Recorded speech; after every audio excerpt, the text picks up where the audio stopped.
Good afternoon and welcome everyone to the Community Development and Transportation Committee meeting for January 24th, 2023. Certainly we'll always acknowledge our elected body. Mayor Kurt Wilson, Councilmember Christine Hall, Councilmember Michael Palermo, Councilmember Peter Vanstrom, Councilmember Sarah Beeson, Councilmember G. Lee Hills, Councilmember William Morthland. I'm Randy Knighton, as City Administrator, and I'm accompanied by City Attorney David Davidson and Michelle Biller. Purpose of committee meetings are for city departments to convey information to the mayor and city council and discuss initiatives listed on the published agenda. By ordinance, the committee consists of the mayor and council, and for purposes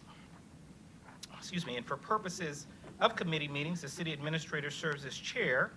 This is a public meeting, but not a public hearing. Therefore, while the meeting is certainly open to the public, we do not take public comments or questions during committee meetings unless specifically authorized by the mayor and council. Public comments or questions are received at the regular city council meetings on the second and fourth Monday of each month in council chambers, as well as the fifth Monday in open forum. We do encourage all citizens to engage our online platforms.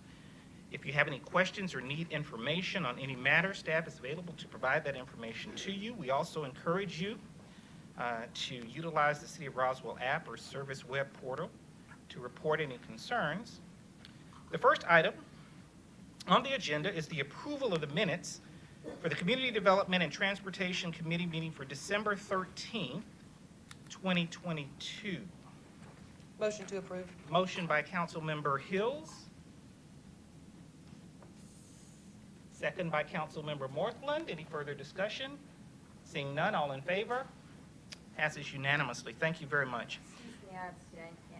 I'm sorry, I didn't see you. That's right, you were not I here. was absent. All right, thank you. That is duly noted.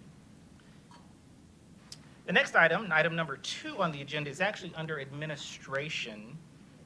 And at this point, I will turn it over to Mayor Wilson.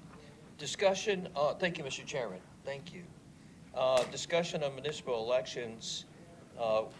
Did invite our friend, my good friend, Roswell native and current mayor of Milton, Peyton Jameson, to be with us in these discussions this week.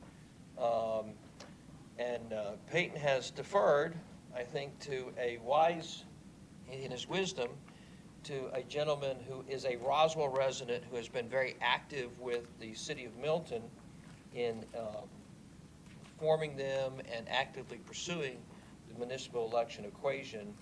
And so as a consequence, we're going to grant this gentleman, Jason Frazier, 3 minutes to give a presentation to the committee on discussion of municipal elections. So Mr. Frazier, welcome. Also a member of the Planning Commission. Correct. So we're glad to have you tonight. And you have 3 minutes, sir. We look forward to your presentation. All right. Let's see if we can get it pulled up here. So as many of you know, I've spent too much time looking at voter rolls over the last year and kind of diving in and seeing what kind of things are happening. So just to give you an idea of why I believe it's so important for the cities to look into to running your own election, I found almost 28,000 issues in the voter rolls across all of Fulton. The biggest category are duplicate registration. So you guys were mentioning it looks like Fulton may be charging you about $9 per person on the voter rolls. Well, if you're registered twice, you're paying twice for the same person. And there are a tremendous number of those, and I've identified approximately 10,000 people registered twice, thus 20,000 people. Or 20,000 challenges submitted on that category. And they are in the process of merging those, so those will be cleaned up. And as far as Roswell specific, I found, give or take, 450 Roswell people, half of that, so 225-ish Roswell people registered twice. So pulling those out will certainly save you guys money. You don't have to print as many ballots if you want paper, etc. And then there's some other categories like missing date of birth. I don't know how old they are. Fulton doesn't know how old they are either. Are they too young to vote? Who knows? They didn't put a date on there whenever they registered. Missing address, those are people that were literally listed as living at Missing Address Street. So Fulton did not have a street for those people. There were a few people named, or that were missing first names, last name, or my favorite was Mr. Missing Missing and Mr. No Name No Name. That was how they were on the voter rolls. So at any rate, I could go on this all day long, but there is plenty of room for improvement. This is a snapshot of some of the duplicates, just so you can get an idea of what you might be looking at. These are all Roswell residents. I would speculate that these people don't realize they're registered twice. How would they? But you can see these are the ones I've turned in, and it's predominantly exact same first name, last name, maybe a middle name, some places, maybe not. Mostly same address, clearly duplicate registrations. We're paying twice as much for these people where we shouldn't be. And a lot of times they'll stay on the rolls for years and years to come, so it's not like you're paying too much in 1 year, you're paying next year, the next year, the next year, until somebody like me comes along and turns them into Fulton County and notifies them of the problem. And if you have any questions, I mean, feel free to stop me here. These are examples of residences that I've turned into Fulton County. These are all in Roswell. These are all places that people live. Now, some of the questions I've gotten on this is, well, what if I'm homeless? Well, the law stipulates that you can register at the courthouse. So I don't want to disenfranchise on anybody, and I'm sure you don't either. But your primary residence cannot be the post office or a P.O. box.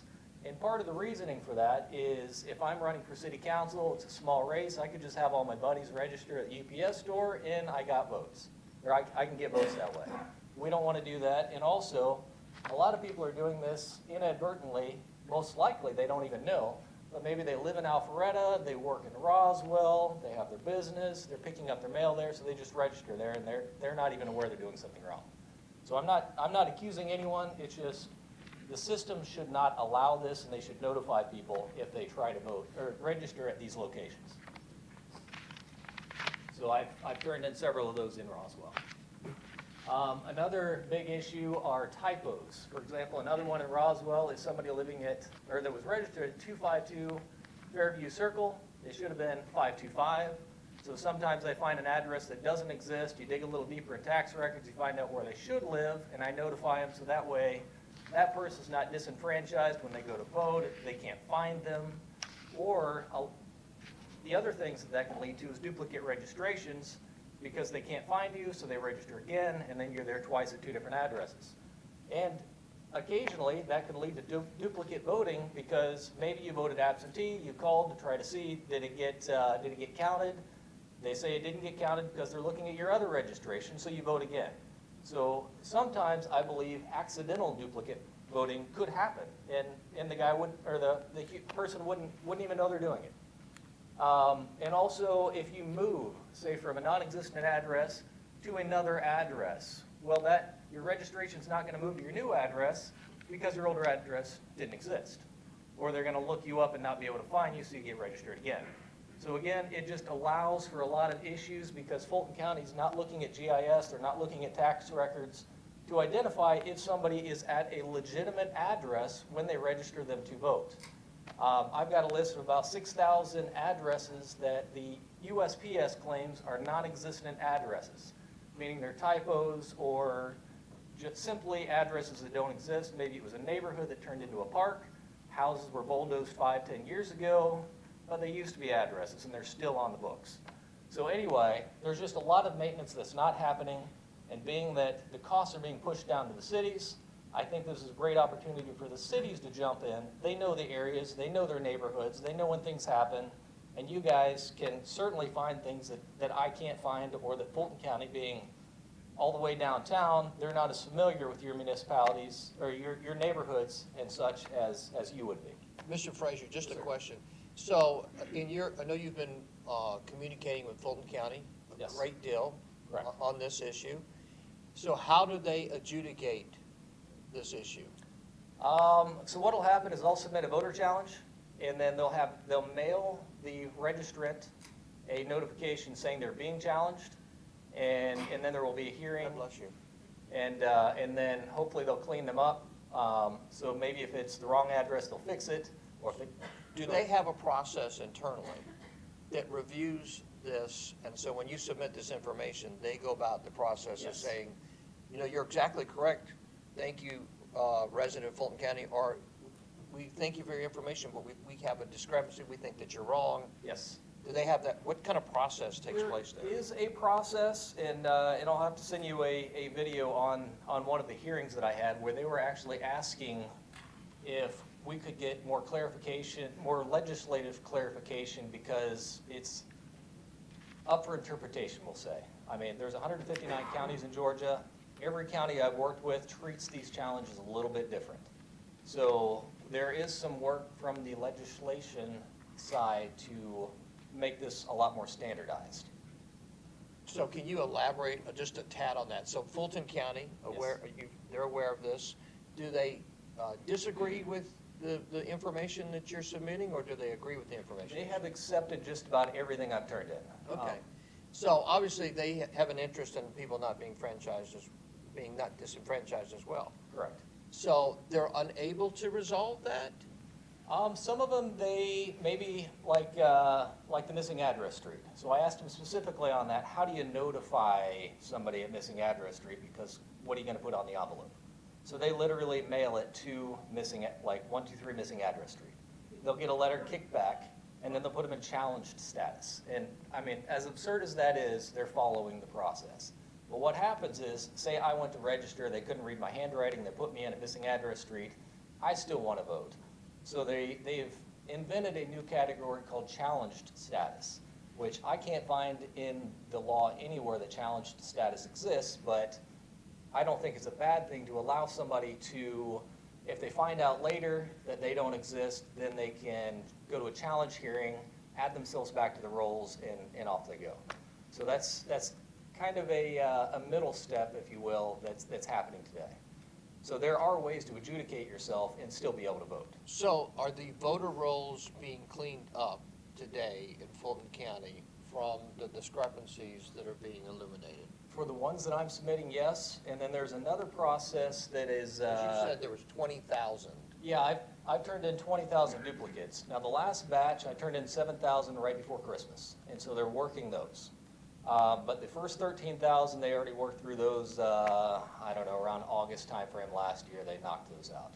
So those all got merged, and for the most part, they merged all the ones they submitted them, except some of them might be cousins, they might be brothers or sisters of similar names, same address.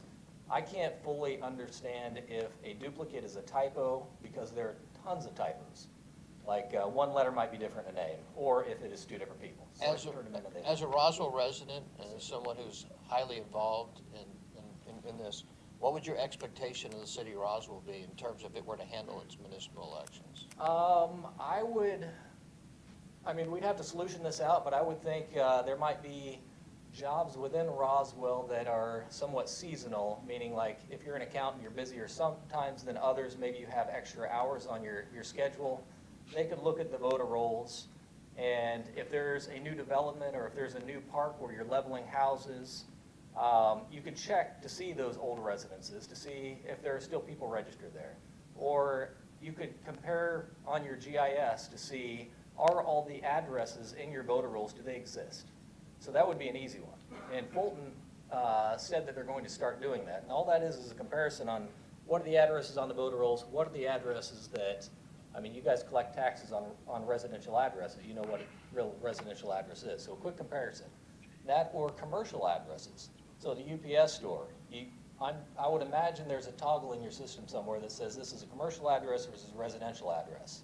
If they're commercial addresses, it's a flag, submit it, and notify the individual, move it to your residence, and then we're good.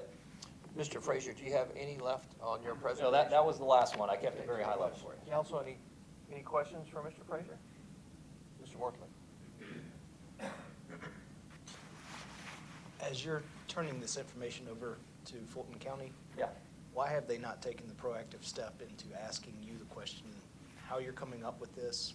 Why are they not bringing you aboard to fix this problem? Have they alluded to any of this, or are they just saying, thank you for turning this in, we'll take it from here? I mean, I'd love to give you the happy answer, but for the most part, it is a one-sided discussion. I submit them, they don't respond. I ask them questions, they don't respond. I go to a challenge hearing and ask them on record, and once in a while they'll respond. It is incredibly one-sided, but it is, unfortunately, voter rolls are political, I don't understand why it is. It should be financial, it shouldn't be, it doesn't matter where you are on the aisle. Somebody registered twice, it doesn't disenfranchise on anybody to only being registered once. And it saves us all a lot of tax dollars when you're talking 28,000. So I don't fully understand why they're being so difficult and abrasive, but that's the situation we're in. Thank you, Mr. Frazier. Any other thoughts, comments, or questions of council? I'm sorry, Mr. Chairman, I didn't take your role, forgive me. You take over, I'll tag it out, I'm sorry. It's quite all right, Mr. Mayor, that's quite all right. Yes, Councilmember Beeson. Because of the conversation that we're having currently is to determine if we would be taking on our municipal elections and not every election, does that mean that we would still theoretically manage our own voter rolls and then Fulton would use them during the even-numbered years, if you will? Is that kind of the topic at hand? I guess we'd have to solution that out, but my thought would be Roswell's paying for everyone on your voter rolls. You have a stake in not overpaying for people that shouldn't be here, that are registered twice, or that have moved out of Roswell. So just looking at your voter rolls with the information that you guys have, I mean, you know who are, say, for example, who are homeowners. Those would be a quick look up to see, are those people here? And then the ones that aren't homeowners would take a little more digging. But just narrowing down your voter rolls to the people that are actually here will help not only Fulton's cost, but it'll help our costs, it'll help everyone's cost to have less people, because you're not notifying them of precinct changes. You don't have one precinct that has 100 voters on election day because they don't have that many voters that are actually there. The other ones have moved away. So it just helps balance everything, and I think we should be looking at them every year. And then whether we're running the election or not, because we're paying for it. Great question. Sure, Councilmember Beeson. So following up on that then, so hypothetically, we see this conversation through this evening, if we begin managing our own elections, we clean up our voter rolls, is Fulton County then going to use those voter rolls in the even-numbered years, or would they just maintain their own rolls? My understanding is Fulton County is responsible for the rolls. Unless something were to change, my theory would be we would be notifying of Fulton on who they need to take out, who they need to maintain, or which voters are no longer there. They would still be in charge of the master data file, if you will. Mayor Wilson. Mr. Thank Chairman, Ryan, would you care to address that in terms of communication, with the ongoing communication you have with Fulton County on a myriad of issues in relation to finances, numbers, collection data, the sharing of that data, what happens from the collection of that data, how that transpires, and what happens as a consequence of all that? Because obviously there's some relation to, I think, to Councilmember Beeson's question to that. From our perspective, our interactions with Fulton County deal mostly with property taxes. And it's pretty much a one-sided line of communication. I mean, obviously they're the ones doing the assessing, they're the ones gathering all the data. They simply provide that to us.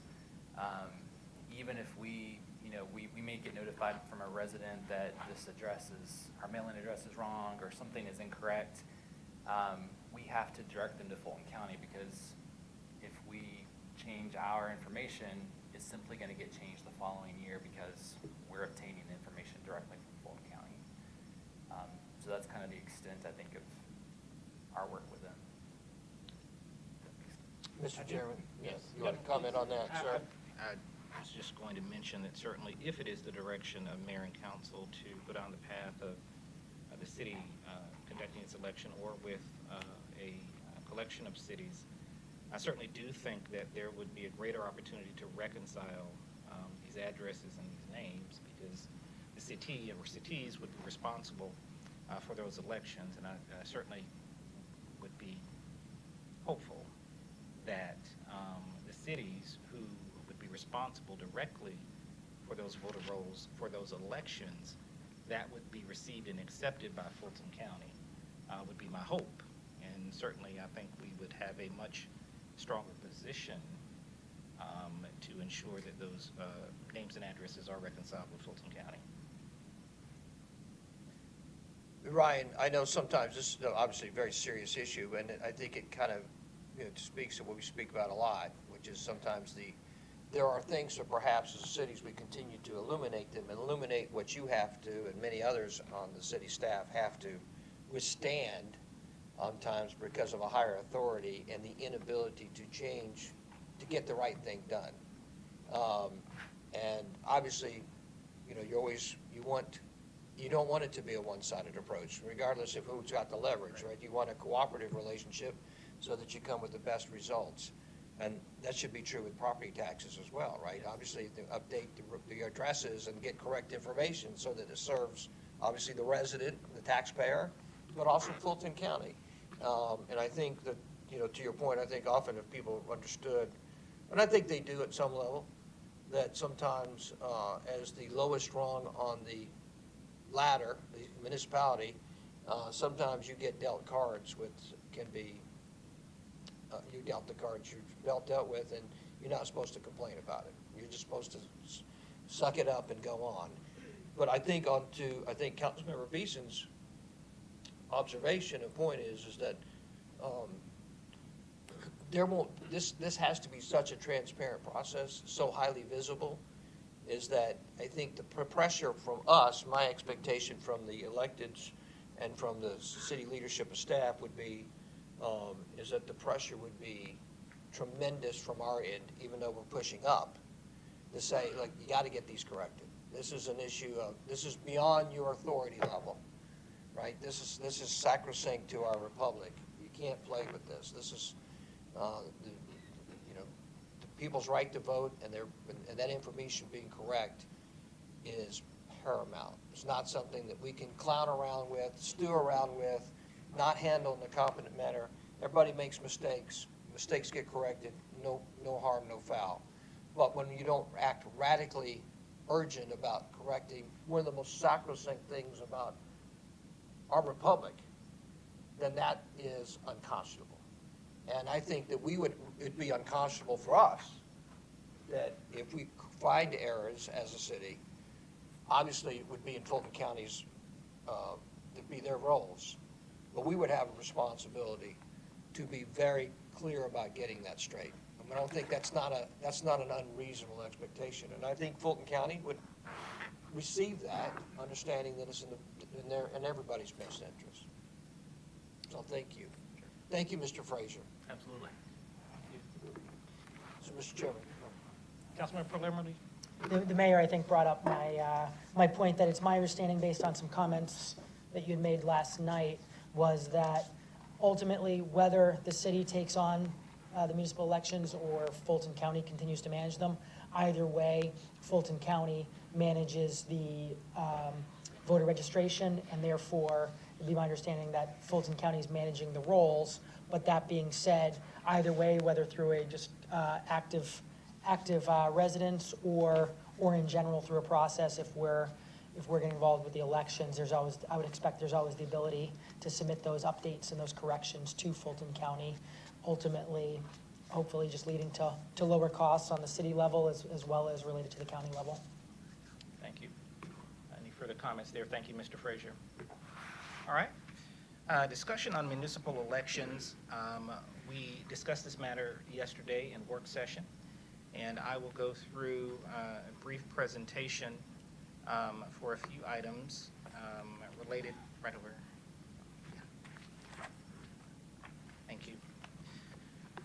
I'll touch on a few items from yesterday, but go through it briefly, and then we'll delve into some particulars with respect to what we believe are estimated costs for the city conducting its own election and/or potentially partnering with other cities from a very conservative approach. And we've developed, along with the finance department, those numbers for your consideration and discussion.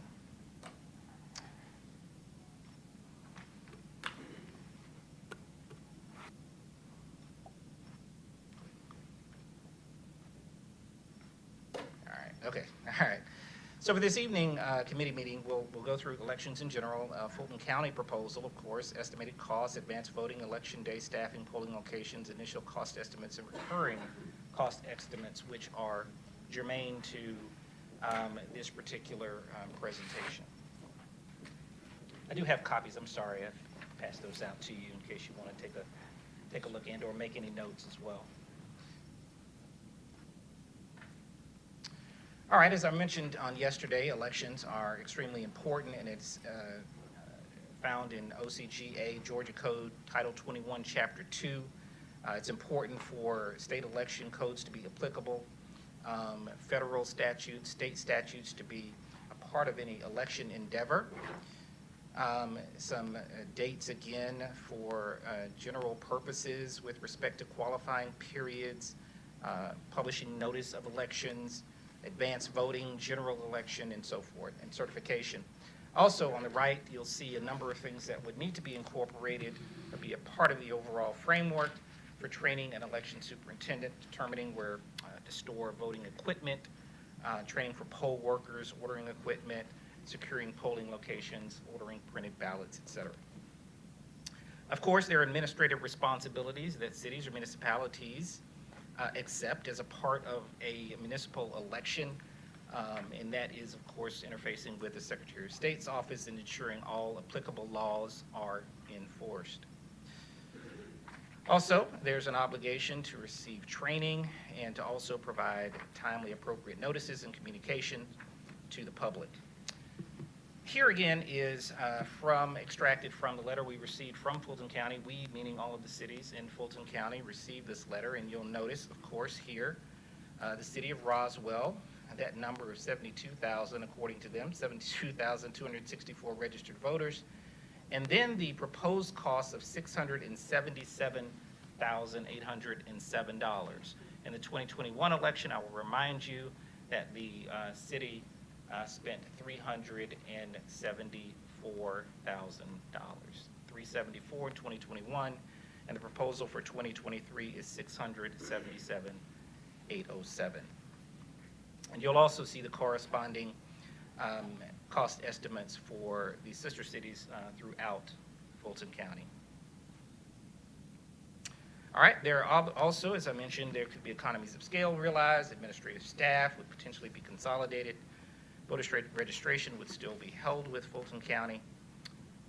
And so now I'll get into a few things related to the two proposals or scenarios that we're presenting. And again, these are for discussion purposes. This first scenario would be for advanced voting locations, a total of 4. As you will recall, in the Fulton County proposal, they are proposing only 1 advanced voting location, 1. This proposal, for discussion purposes, would identify 4 election day voting locations, 12. All right, you'll see these numbers here for this proposal, and you'll see the quantity versus voting ballots. We utilized information that we had received from a couple of sources, made some assumptions here with respect to these items, including the ballot prep, voting ballots, ballot setup, postage, advertising, using those cost estimates that we have, I believe, verified fairly well. And also for poll managers, assistant poll managers, you can see the hourly rates there, training costs for security, police, general office supplies, etc. And so those recurring costs for advanced voting would total, you'll see the total for the poll managers and poll workers at $27,000. Mr. Right. Chairman. Yes, sir.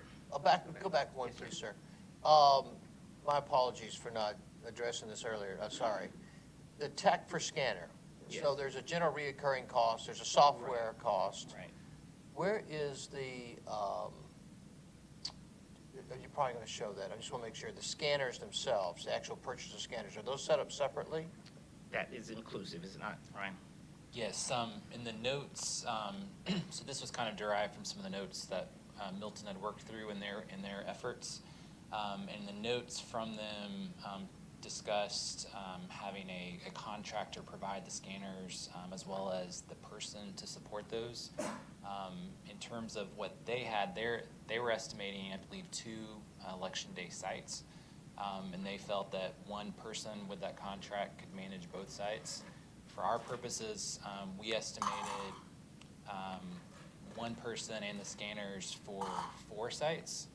And so here you see 3 times the 2,000 gets you the $6,000, and that, from the notes that we've been reviewed from Milton, includes the scanners contracting those, not owning them, but leasing them, and the technical support from the company.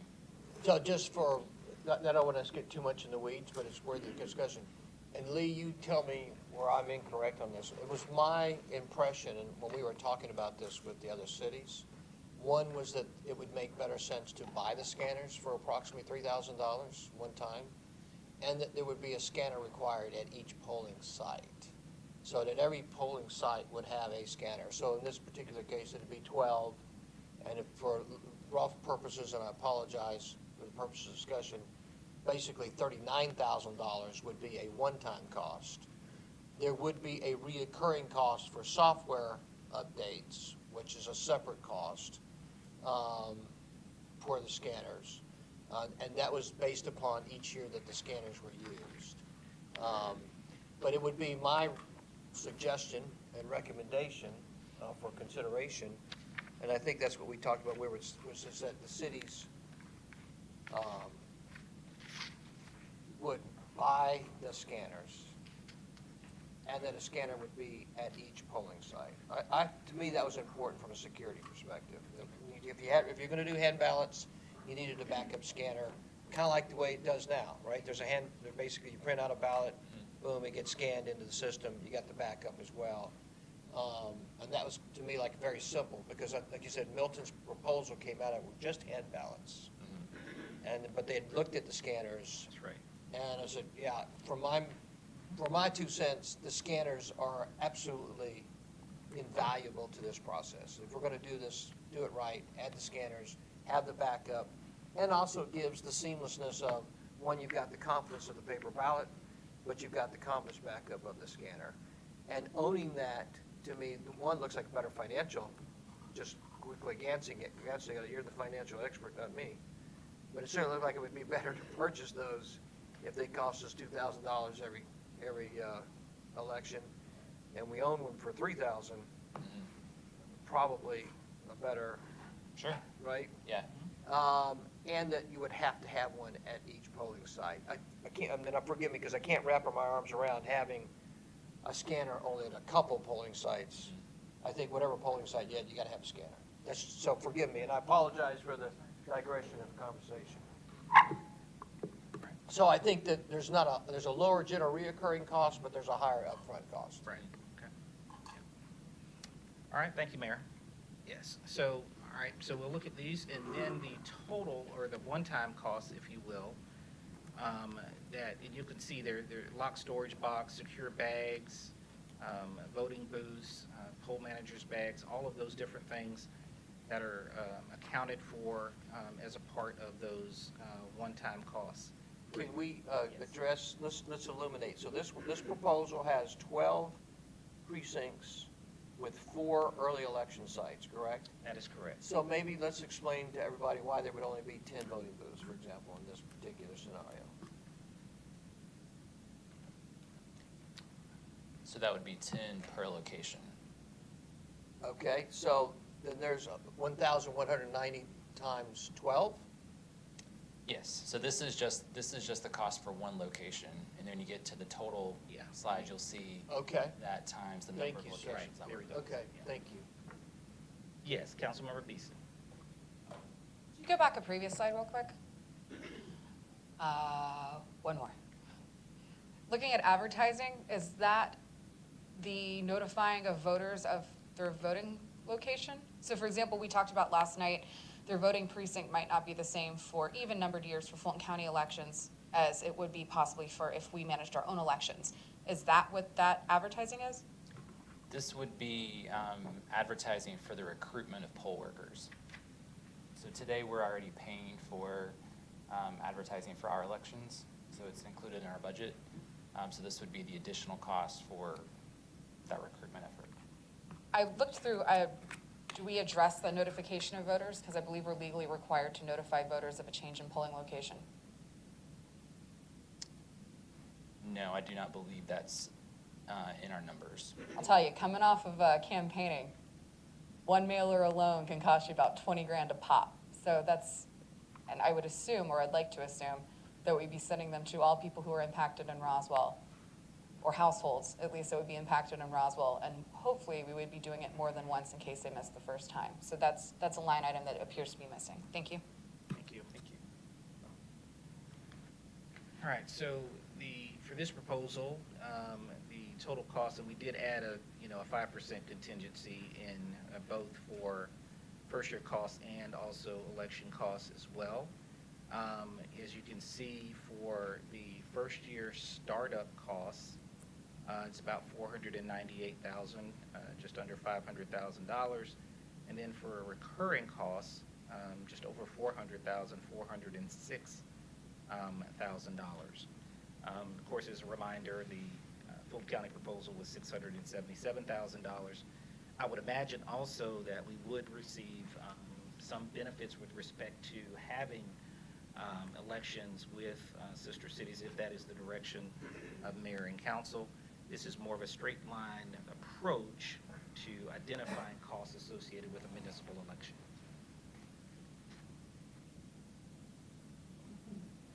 I'm sorry, Councilman Beeson. Do we have a line item that addresses training? I think that was one of the questions that we started the presentation with, was training of not only the superintendent, but poll workers and any staff. Yes, we do. That is in the, $40 a person for our superintendent? That's 40,000. That's 40,000 for the superintendent. No, that's their part-time salary. I'm talking about the training cost. It estimates their total training as being $40 worth for our superintendent? this is $40 to train the workers at the locations. Right, but going back to the beginning of this presentation for the administrative discussion, I apologize. We mentioned training for. Yeah, training for election superintendent. Superintendent. Part of the $40,000 that was identified, and remember, if this is for a collection of cities, Roswell would be one participant along with several other cities. So that $40,000 would be a part of part-time election superintendent. I believe would likely include as a number, because we did not use a specific hourly rate, which Milton used. They used a specific hourly rate. We used a total number of $40,000 in hopes that would accomplish for the election superintendent training, et cetera. And remember, we would be one city among five cities. So to that point, Sarah, we intentionally inflated that number. I think Milton uses $13,000. And so making sure that we cover our bases, in other words, not trying to sell this simply on the, hey, this is cheaper, is to make sure that that the election superintendent is such a big deal. I would rather us be incredibly conservative with the numbers, and that if it comes in lower, great. So that number is much inflated to the Milton number. Follow-up question then, so if it's a part-time election superintendent, are we making the assumption that during the off years, which would be the even-numbered years when Fulton County is taking care of elections, that we would not need a person in that role to prepare for the other years? So that they're just gonna hit the ground running in January of their election year, and especially, it seems like a cold start, and we're also retaining that person. Sure, no, they would be certainly engaged on a continuous basis, because there obviously is there are ebbs and flows during an election cycle. There are times when they have to ramp up. There are times when the intensity level is much greater in preparation of an election, and then after the election over, there's certain administrative things that have to be done. But then there is a down period, and so we're looking at this basically across a year's time period, if you will, for those costs for the entirety of that period. Do other municipalities typically use a part-time person, or is that what we're modeling it off of? It could be part-time or full-time. I think, contractually, I think perhaps would be the best way to do it, because you would need to identify the expectation for that particular person with respect to the number of, for lack of a better term, the hours that they'll work or the days that they'll work in terms of preparing, ramping up for an election, during an election, after an election. and take the expanse of the entire period and use a number or a salary for that. Thank you. Yeah, sure. Thank you for the question. Okay. We'll move forward on, this is proposal B, again, for discussion purposes. 2 advanced voting locations and 21 election day voting locations. Again, you'll see the costs associated with those items, taking into account, of course, the commentary from the previous proposal by Mayor and Council. And the election day costs, the general recurring costs, and the recurring costs for advance voting. I'll also then move to, again, the one-time cost for election day per location, one-time cost for advance voting, and of course, advance voting would be over an extended period of time. And then proposal B summarized in this fashion: the first year startup costs, just over $500,000, $516, and then the total recurring costs, $357, $216. And again, this is for 2 advanced voting locations and 21 election day voting locations. For purposes of discussion, can you pull up that map off of Wade? This map, please.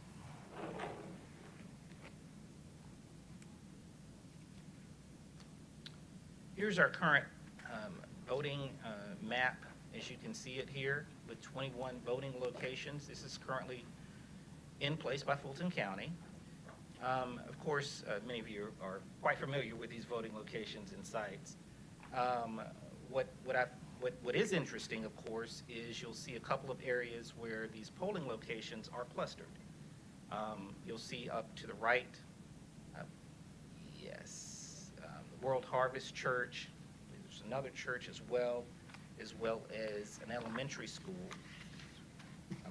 Sweet Apple Elementary School. Up here, you've also got 2 that are clustered here, here, and here.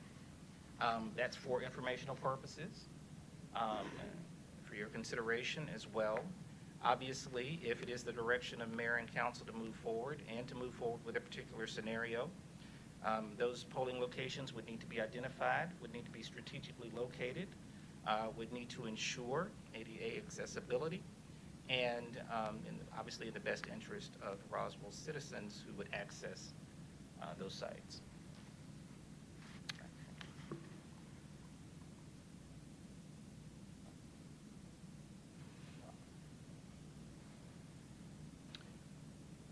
All right.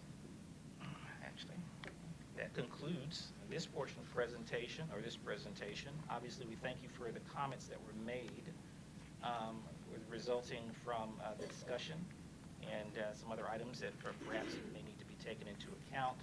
And so certainly would entertain any questions or thoughts. I've got a question. Sure. Does staff have a recommendation?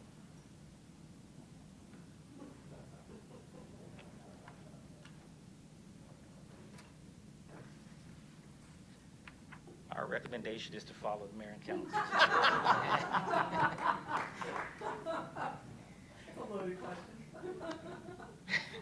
Councilmember Palermo. Thank you, Mr. Knight. I'd say first of all, thank you for the presentation. I appreciate that.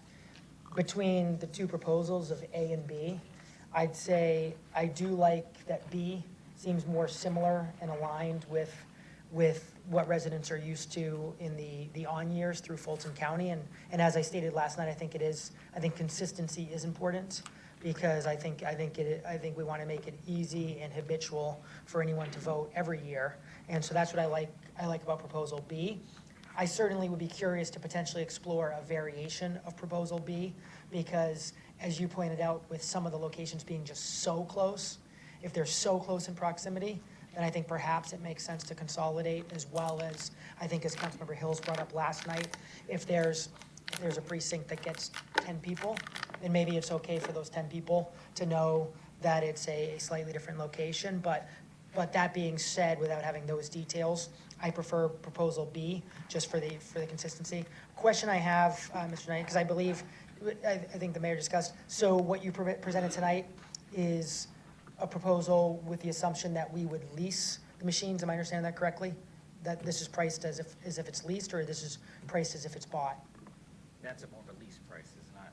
Yes, that was kind of the best information we had going on at the time, but it was based on a contractual arrangement. Okay, and then, because what I'd like to enter into the record a suggestion of altering that Right. with everybody's permission. and then I think it would just be important to see what the difference in costs are, because certainly I didn't end up doing a calculation of the net present value. However, I do like that the proposal B has lower recurring costs, if I looked at that correctly, which it looks like it does. So I certainly like that. And then, but would certainly want to understand the calculation if we did buy. Out of curiosity, Mr. Knighton, does Fulton County, do they own their machines, or do they lease their machines? I don't know, sir. Okay, because again, I'm just frustrated that obviously these are big numbers. These are more that I'd want our taxpayers to have to pay, just as obviously Fulton County's proposal is way more than Roswell taxpayers should have to pay. And it's just, it goes back to my point last night that, you know, even just for the example of the machines, that potentially they'd have machines going unused while we're needing to buy machines, where I just feel like there's the philosophy that they feel belongs to Fulton County, when everything that they have really belongs to the voters of Roswell and the residents of Roswell and all of Fulton County. And because obviously this is not a Roswell issue, this is an issue through all Fulton County. But we're not going to solve that issue tonight. Obviously, we do have to solve an issue of how do we minimize costs and create the best voting experience. So my very last question before I yield my time over is, with whatever process is proposed in here, is there the confidentiality that currently exists with the current process? Is that something that's incorporated into whatever solution we'd be using? Based on, you know, so I think everybody sitting at this table has been told by 99% of residents that they voted for them, when none of us got 99% of the vote. So I want to make sure they have that ability to still give that false perception. And I obviously made it as a joke, but I am serious that I do want to make sure we're protecting confidentiality. Sure, absolutely. Yeah. And the security measures which would be applicable would certainly be in place, absolutely. Councilmember Hills. Thank you, Mr. Knighton. Could we get a quick poll on who voted for Mike Palermo in here, really quick? This evening, One hand went up. I was trying to cut that off to save face here. Do we need to decide tonight about a proposal? Are we going to continue, maybe possibly hash that out if we do a special called meeting Monday? And the other thing I want to say is that I'm happy to have all the discussions this evening. I just wanted to make sure that we're looking at what we need to do to either move things forward or kill it. And, well, let me just start. Can I answer that Yes, question, sir. Lee? Thank you, Mayor. I would not advise that you hammer out the strict details of the vote, if there's too much to work out. Honestly, like Mike just brought up a very honestly practical idea that we've not discussed, which is, hey, Fulton County, if you really don't want to do the elections, wink, wink, right, which is kind of the message we're getting, why don't you let us rent, lease, borrow these machines on a very discounted level? I'm not saying that's a great opportunity, but I'm just saying, to your point, that's an option that hasn't been explored, I can tell you, to my knowledge, right? I'd say you're coming with the more realistic compromise with Fulton County. My ask would be the fact that they belong to the people of Fulton County, and it's the people of Fulton County that are going to be voting this year. So I would hope they wouldn't just sit collecting cobwebs when they could be used by the people of Fulton County. I hear you, brother. But I think to the point is that, no, there's a lot that has to be, there's still details that have to be ironed out. I would not advise that you iron out every one of those details tonight. I don't think we're prepared to iron out every detail. And it is part of the urgency of making decisions to get forward. This is, you know, there is a lot that has to be done. And there's no, like, you cannot sugarcoat this. This is a serious endeavor. It's a serious undertaking. It is, I think everybody in this room would like to have 12 more months. You know, ideally, you'd say, oh, let's, you know, we should talk about November of '24, not November of '23. Everybody in this room would, I think, feel the same way about that. Yes, ma'am, sorry. Related to that, has Fulton County indicated a hard and fast time that we need to be able to provide an answer? And are they willing to, or indicated if they're willing to negotiate?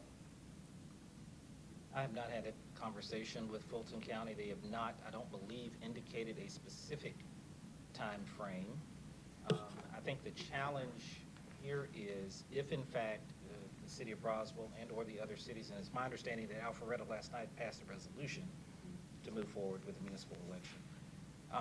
If the city or the cities want to move forward and actually conduct the election this year, time is of the essence.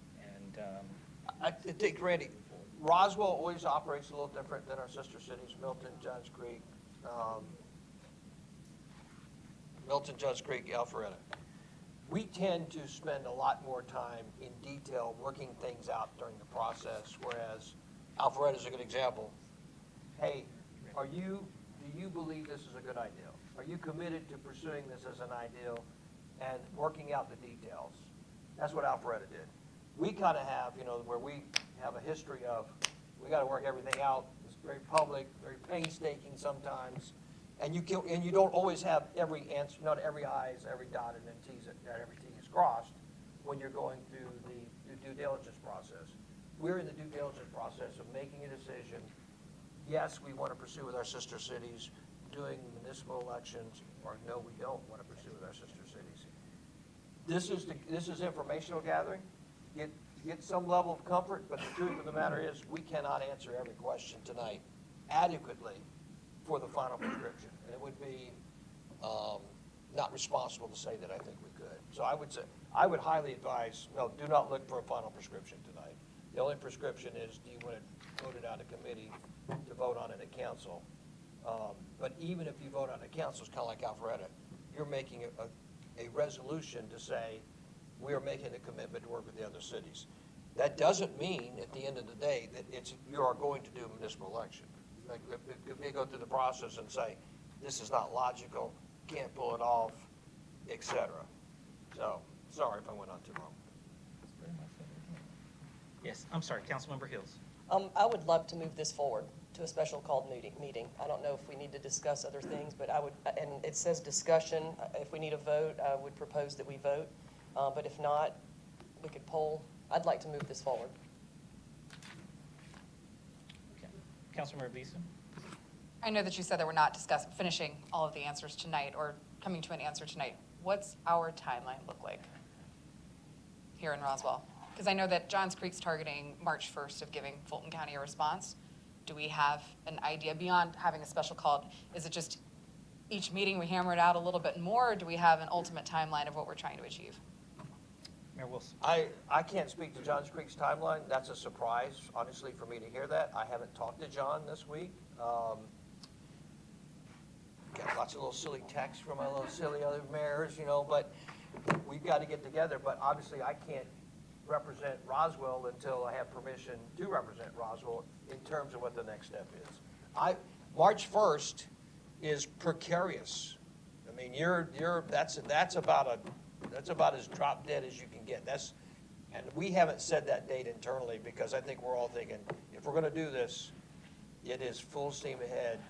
And I think we're also thinking we would be ahead of that date. Like, we better have this measured out and ready to move and make a commitment before that date. That would be so March 1st, Sarah, honestly, surprises me a little bit. I get it. Yeah, if I may, very quickly, I did receive some correspondence from their city administrator today, who was very interested in this presentation this evening. And I indicated that I would, based on the discussion here, would have a conversation with him tomorrow. So there is an indication that they are very interested in the short term of how things move with the other municipalities. Just wanted to mention that item. Yes, Councilmember Palermo. So as I mentioned last night, that I'm disappointed that Fulton County with their with their proposal has put us in the position where I believe we have no choice but to be seriously discussing this with other cities. And so for that reason, I'd like to second Councilmember Hills's motion to move this forward to a special call meeting. I believe that's what it is. I do want to state that I'm actually not sure what my schedule will be Monday night. I might have a work conflict where I might not have to be able to be at a special call meeting at that time, if that's when that is. But nonetheless, I certainly don't want to slow us down. I think this is very important, and I definitely second this motion. That was a motion, Councilmember Hills, Motion to move this forward. and there was a second by Councilmember Palermo. Any further discussion?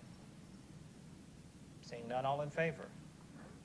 All right, passes unanimously. Thank you very much. We appreciate certainly the commentary and suggestion by Mayor and Council. We'll take that into account, refine some things here. Yes, Mayor Wilson. Do you want to, Lee, do you want to discuss when this motion gets moved to council? Do you want to make that since we're talking, since it's come out of committee successfully to move forward to council, do you want to make a suggestion of what the next step is?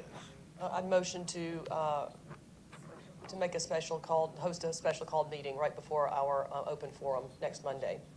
And I'll second that with the just clarification for everybody that I'm not positive I'll be able to be there in attendance. But again, I think it's a great motion and a great important discussion.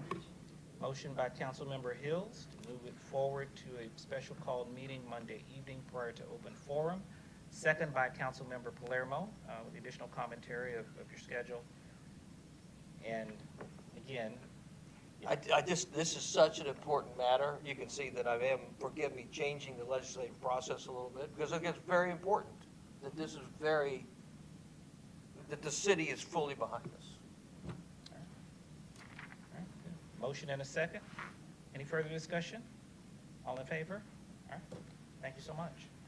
And thank you again for the commentary and suggestion. We'll make sure we refine some of those numbers accordingly and seek to gain any further clarification or additional information and provide to you. Item number 3 under Community Development, consideration of a text amendment to the Unified Development Code regarding changes due to the zoning procedures law. Ms. Jackie Dybel.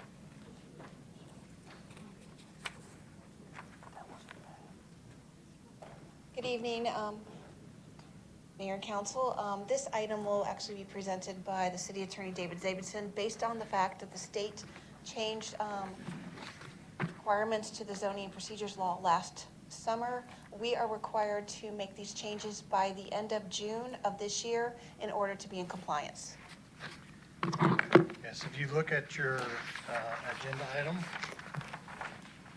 the last page is really, most of the stuff they require in the new legislation, the city already has in place. One of the items addresses rezoning single-family residential property to multifamily. Knowing this council, we did not actually put that in to this code change. Or we did you? No. Okay, yeah, we did not put that into this code change. Really, if you look at, I guess it's page 37 in your packet, the changes that are required by the new adopted law by the state legislature are included. It is published notice will be 45 calendar days, at least 15, but not more than 45 calendar days, which is what we already have, or is otherwise required by the new zoning procedures law. There is a requirement in there for a 30-day notice or publication for a quasi-judicial hearing, which would basically be our Board of Zoning Appeals. The next one is that addresses the posted notice is the 30 calendar days, or as otherwise required by the zoning procedures law. And really, that's the only 2 requirements in the new law that we need to address in our code at this time. Councilmember Hills. Before this, when was it last revised? How long was it standing? Yeah, 86. 1986, I think. 99? 89? Jason's Okay. mouthing over there, I can't tell you. 89. Is this due to the great leadership of the Community Development Liaison, Michael Palermo? Is this why this is happening? The state Our- saw that he The was. state saw that he would, yes. Our state representatives did reach out and did give a heads up, and this was coming last year. So before a motion, just get this moving, to just really repeat in very layman's terms, bottom line is everything proposed here is state law. We are required to make these updates. Is that correct? That's Correct. correct. I'd like to These are motion the to move. minimum Yes. requirements that we are required to have. I would- We can have more requirements if we wish, but these are the minimum requirements. And it's my understanding, in other parts, in other aspects, we do have some above the minimum requirements, is my understanding. Yes, the postcards and. Right, yep. And with that too, when some of the state representatives reached out, they give a heads up that basically this was something really Roswell's already doing, so much of this, and it was really put into place more for a lot of cities or counties across the state that don't have the same type of transparency and public procedures that Roswell has. So with that, I'd like to motion to move this to council meeting. All right, motion by Councilmember Palermo, second by Councilmember Vanstrom. Any further discussion? Seeing none, all in favor? Passes unanimously. Thank you very much. Item number 4, under Community Development, consideration of front sidewalk cafe license at 16 Elizabeth Way for Drift Driftily. Ali. Thank you. So, we haven't had one in the last about year and a half. So, sidewalk cafes, are in our code under Article 9, where, restaurants, and businesses on Canton Street or, Elizabeth Way, are allowed to come to the mayor and council for approval for a sidewalk cafe license. And, we have received one in, it's in process. I'm gonna let Mara Grossman, our historic preservation planner, speak to this one, and we're hoping that this one moves forward. Thank you, Jackie. So the applicant at 16 Elizabeth Way is requesting a front sidewalk cafe license. The cafe license would include 2 tables and 4 chairs. They are meeting the standards within UDC 9715 for outdoor dining in the right-of-way, and they, which includes a 5-foot ADA pathway on the sidewalk for pedestrians. The sidewalk cafe is required to have the barriers that you see down at the left, and they are proposing those. All staff departments have reviewed the application. There has not been a sidewalk cafe in this location prior to this application. Thank you. Councilmember Palermo. So thank you, Mr. Knighton. Thank you, Mara. Couple things I want to say. So first of all, Jackie, so you just brought this to committee since the majority of the people up here have not seen one of these yet? That is correct. Okay, because historically, these, I believe, have always, or I'm trying to think if there was an exception. Typically, they'd go straight to council historically, right? I do want this council to be aware that, because this was certainly something that came up in public discussion at a council meeting, where the mayor and council is certainly not obligated or required in any way to approve one of these. It is truly a decision to be made by the mayor and council. I also want to make it very clear for staff that although there's 5 feet of ADA, I don't see that as just a clear, always clear enough, or really just what the requirement necessary always should be.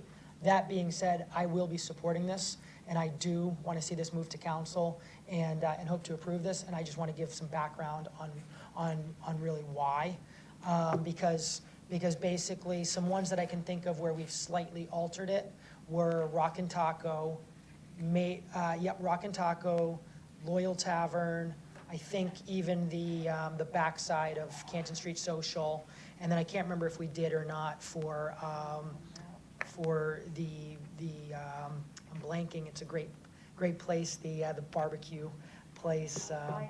Bayou Q, thank you. So I forget if we had I think we might have had a slight variation with that one.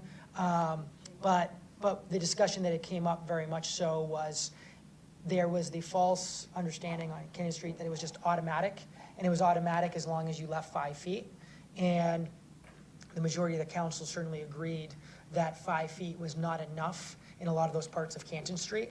And so that's where council made a variation to it, made sure there was enough walking space outside of it, and came to a great agreement with it, with both the restaurant owner as well as the public that had showed up for the meeting as well. But that being said, I'm fully supporting this one because first of all, you can see with the number of seats, I don't think they could be any more reasonable, and they're not trying. It doesn't look like they're trying to force or squeeze just too much in there. In my personal opinion, I obviously don't know how the rest of this council will feel. But the other thing is too, regarding the 5 feet, is what's unique about this spot, unlike say a typical part of Canton Street, is there's 5 feet of clearance right there, which we can see in this picture, but there's also an additional 5-foot sidewalk closer to Elizabeth Way. So from that standpoint, there's just more pedestrian mobility. So if there wasn't that extra space on Elizabeth Way, I'm not sure I'd be supportive of it here, but I fully support this, and I hope this council will consider supporting this as well, and really excited to hopefully see them have some great activity with their new business. Thank you. Yes, Councilmember Beeson. Compared to some of the other businesses that you've cited, Elizabeth Way to me gets significantly less pedestrian traffic compared to like the main drag on Canton Street. So to me, the 5 foot is not going to be a concern. That said, I'm really supportive of these types of additions to especially our downtown businesses because I think it contributes to area vibrancy. So I'll be supportive. Thank you. Any further question or comment from Mayor and Council? Mayor Wilson. Thanks for bringing it, Jackie, to committee on this particular case. I'm glad you brought this up. This is right next to Canton Street on Social, right? Yes. Yeah. And just for your information, they do have a second sidewalk cafe license going through the process for the rear, located in the alley. It is not ready to come forward yet. So when it does, we will move it forward. Councilmember Palermo. I actually appreciate you working with them to bring this part forward because I love that they don't have to wait for the backside altogether. I love they can get this as fast as possible, hopefully. And then of course, I look forward to reviewing the back application when that's ready. But that's great job, staff, and glad you worked with them on that. Great point, Mike. Yeah, thank you. All right. Any further questions or comments? Do we have a motion to move this item forward? Motion to move this forward to council. By Councilmember Palermo, second by Councilmember Beeson. Any further discussion? Seeing none, all in favor? All right, passes unanimously. Thank you. Thanks, Jackie. All right. Thank you. We'll move to transportation. Item number 5 on the agenda, consideration of a vote of the Georgia Department of Transportation GDOT concept for a proposed intersection project at State Route 92 and Crab Apple Road. Mr. Dave Cox.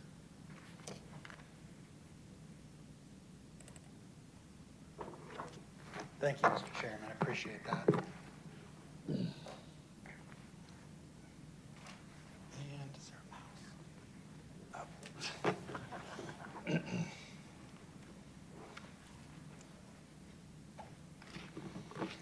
Thank you. Have to do some laser pointing this evening. Well, good evening. This item is basically to bring to the Mayor and Council's attention a very preliminary draft concept that has been proposed by GDOT at the intersection of Crabapple Road and Highway 92.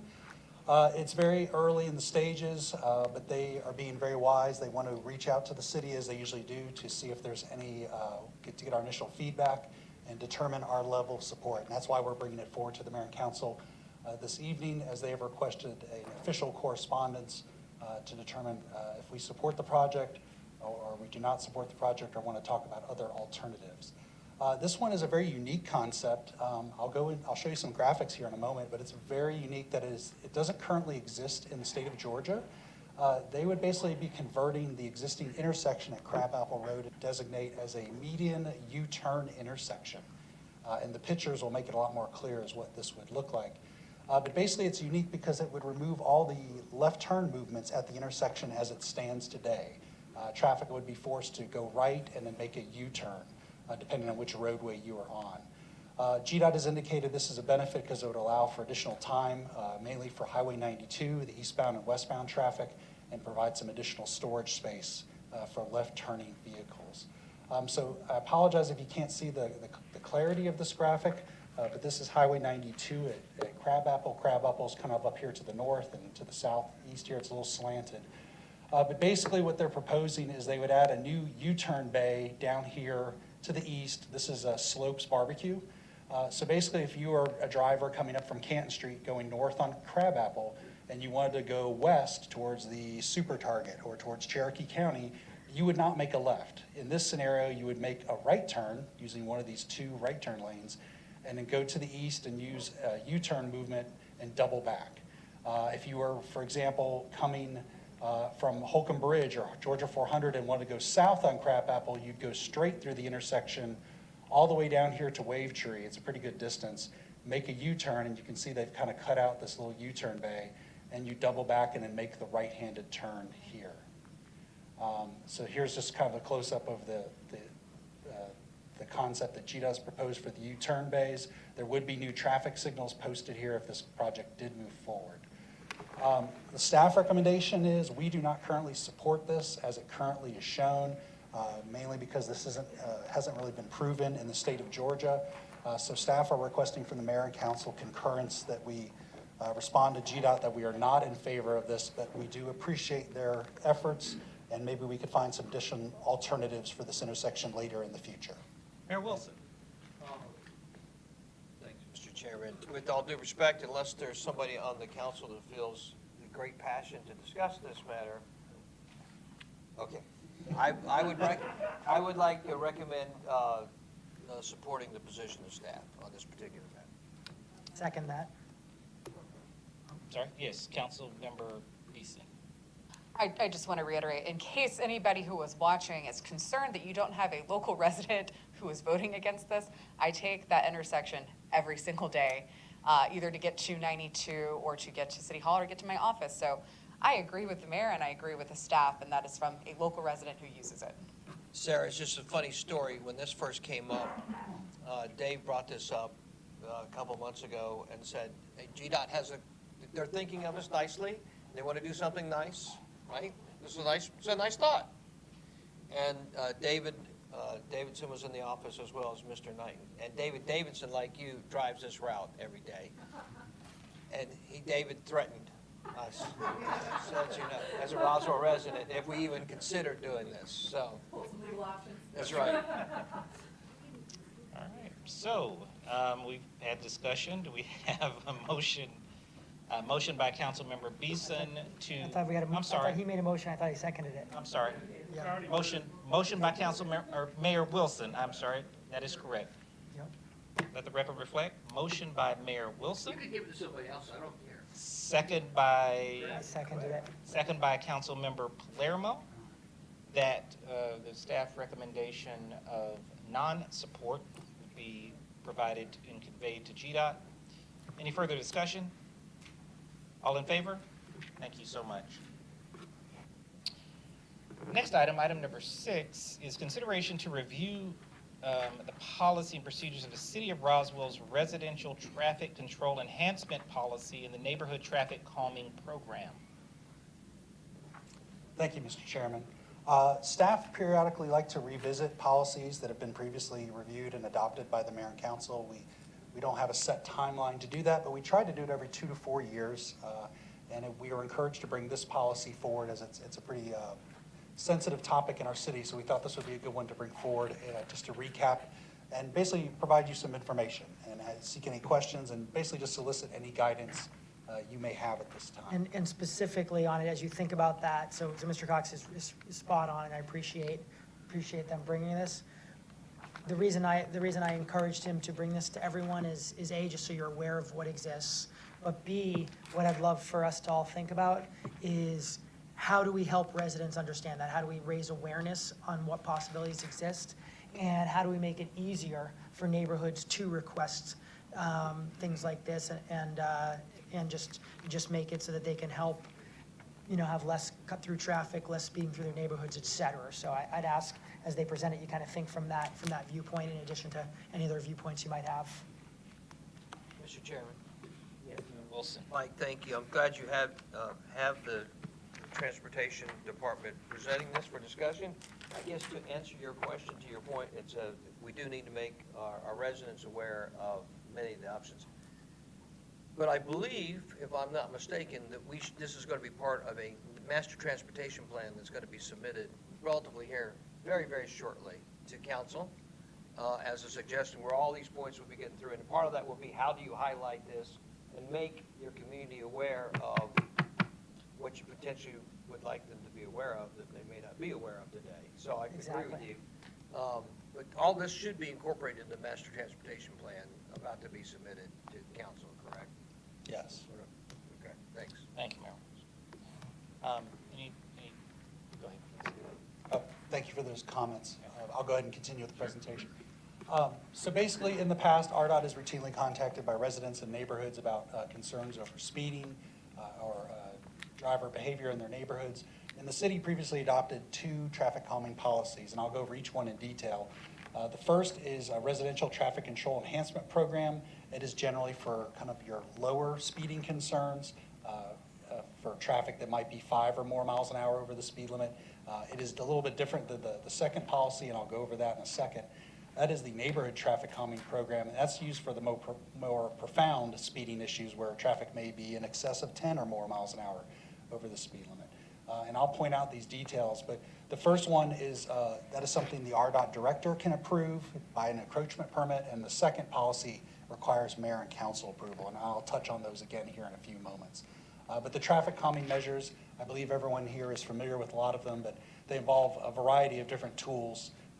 Vertical deflection is something that's traditionally thought of, that's speed bumps and speed cushions and plateaus. We don't currently permit those or allow those in the right-of-way because they conflict with International Fire Code. One of the goals of the program, the policy number 2 there, is not to hamper any emergency response time from emergency services. To be clear, so you're not throwing the fire department under the bus. That was a vote in 2019. It was 4-2. So I will say I was in the 2 camp where I certainly don't feel speed humps or speed cushions should be a go-to, but I felt they should be a tool in the toolbox and a potential last resort that might be available, given they have been popular in some neighborhoods. So obviously it'd be up to mayor and council if they ever wanted to bring that back. I'm not here advocating for that right now because I just want to raise awareness, but I did just want to make sure it's clear that it's mayor and council that makes that decision, and they did use their right to make that decision back in 2019. Mike, who are you throwing under the bus? I'm not clear. We got to throw Not somebody the under the fire bus. department. Okay. We can throw the fire department under the bus in some cases. I can tell you they did not have the authority to eliminate that. Only mayor and council had It's the a mayor and authority to council eliminate it. decision, Yeah, right? that's right. That's a fair point. That's right. Yep. Yeah, just to clarify, we do work well with our fire department. However, when we ask their opinion, they sometimes don't always go hand in I hand. think you had to decide if you throw mayor and council under the bus or the fire department, and you quickly made a choice. Well, I'll talk to my friends in the fire department very soon. Horizontal deflection, those are some other treatments you might be familiar with, bulb outs, chicanes. Those all, again, will be in the master plan, as the mayor had alluded to earlier. There's also a couple other treatments, physical separators, which are delineators, those are little yellow poles. They're very popular, and also textured pavements are some of the options. So more detail on the first policy, the Residential Traffic Control Enhancement Program. This basically allows residents and HOAs to use their own funds, they pay for it, to install approved traffic control devices inside the right-of-way, going through our encroachment permit process. The RDOT can install them, or they can hire a qualified contractor with our approval, but the main point is the applicant must fund the improvement. One recent example that we dealt with, I believe it was over in Waverly Hall, or on the Waverly Hall, the street located off of Bowen Road. They had previously funded some of these signs here, the one like you see in the lower right-hand corner. These were the in-street assemblies. They had funded those and they were placed in the center of the road. However, recently over time, they were worn down, they were struck by several vehicles. And I believe some trucks actually hit them recently and kind of destroyed them. So we actually just went out and removed those here in the past 2 months. But that was one example where an HOA or group banded together to fund some improvements. Do you have an estimate on cost? So for any HOA that wants to put that in, any estimate on what that costs? I don't have that number, but I could find out. I believe it's just yeah, $100. per sign. To your point, Mike, so part of the prescription here needs to be is that all of the potential remedies need to have clarity, right? On the website, on the transportation, for HOAs or neighborhoods to go to say, hey, I want to see the neighborhood traffic calming program. I understand we can apply for that. What's our potential cost? So that's very clear and easy. That's so again, it's kind of what we're talking like to make it easy, simple, transparent, and then all the costs are very public. So Yes, and the encroachment agreement. the mayor's seeing that as just so obvious, and as he says it, it sounds it, but that's not something we've done in the past, and I love it, and I think that's it. That's, right now, I actually am already glad that we brought this item to committee. As far as I'm concerned, we already have a win out of it, to make sure that it's crystal clear what something costs. The one request I'd have is it's not a revenue, it's a pass-through cost. So I just want to be very clear, obviously, we're not trying to make money or profit in any way. It's just they're paying for it, not the entire cities. But I guess here's my question. You mentioned HOA. What if it's not an HOA? So let's use the example of, is it King Street? Yes. So King Street is a great example where we'd love to make sure that traffic's slowing down there. And I say that because I learned from many residents that either live on King Street or walk on King Street. I don't believe they're an official HOA, in which case, how do those residents decide, you know what, we've gotten together, we've ponied up the $200, we want to get 2 of these signs in. How does that happen? Generally, they band together and they submit some kind of application. We usually require some kind of letters of support or some documentation. In the other policy, we require a petition to document support, just to get some feedback. The one thing that's kind of a gray area, and I'm glad you brought this up, is if you're on just one street, are they just soliciting the people on that street? Because if you put traffic calming on certain areas, there could be other impacts to other neighborhood streets as well. I'd say this is an area where I'd like to see it be made even easier, because we're talking about just the middle of the street. It's totally different if we're talking about digging up somebody's front lawn and taking away their front bushes and putting, a sidewalk or who knows what in their front yard. But with this, I just see it as I really want to make sure we don't have any excessive barriers. Because I could even understand we did have those barriers when it came to speed bumps, and that I totally understood. It's very common where you had a lot of neighbors that did not want to drive over the speed limits. You get a lot that do because they want to slow down the traffic. But this is so low intensity. I'd really want us to take this back, knowing this is a discussion item, this is not a voting item.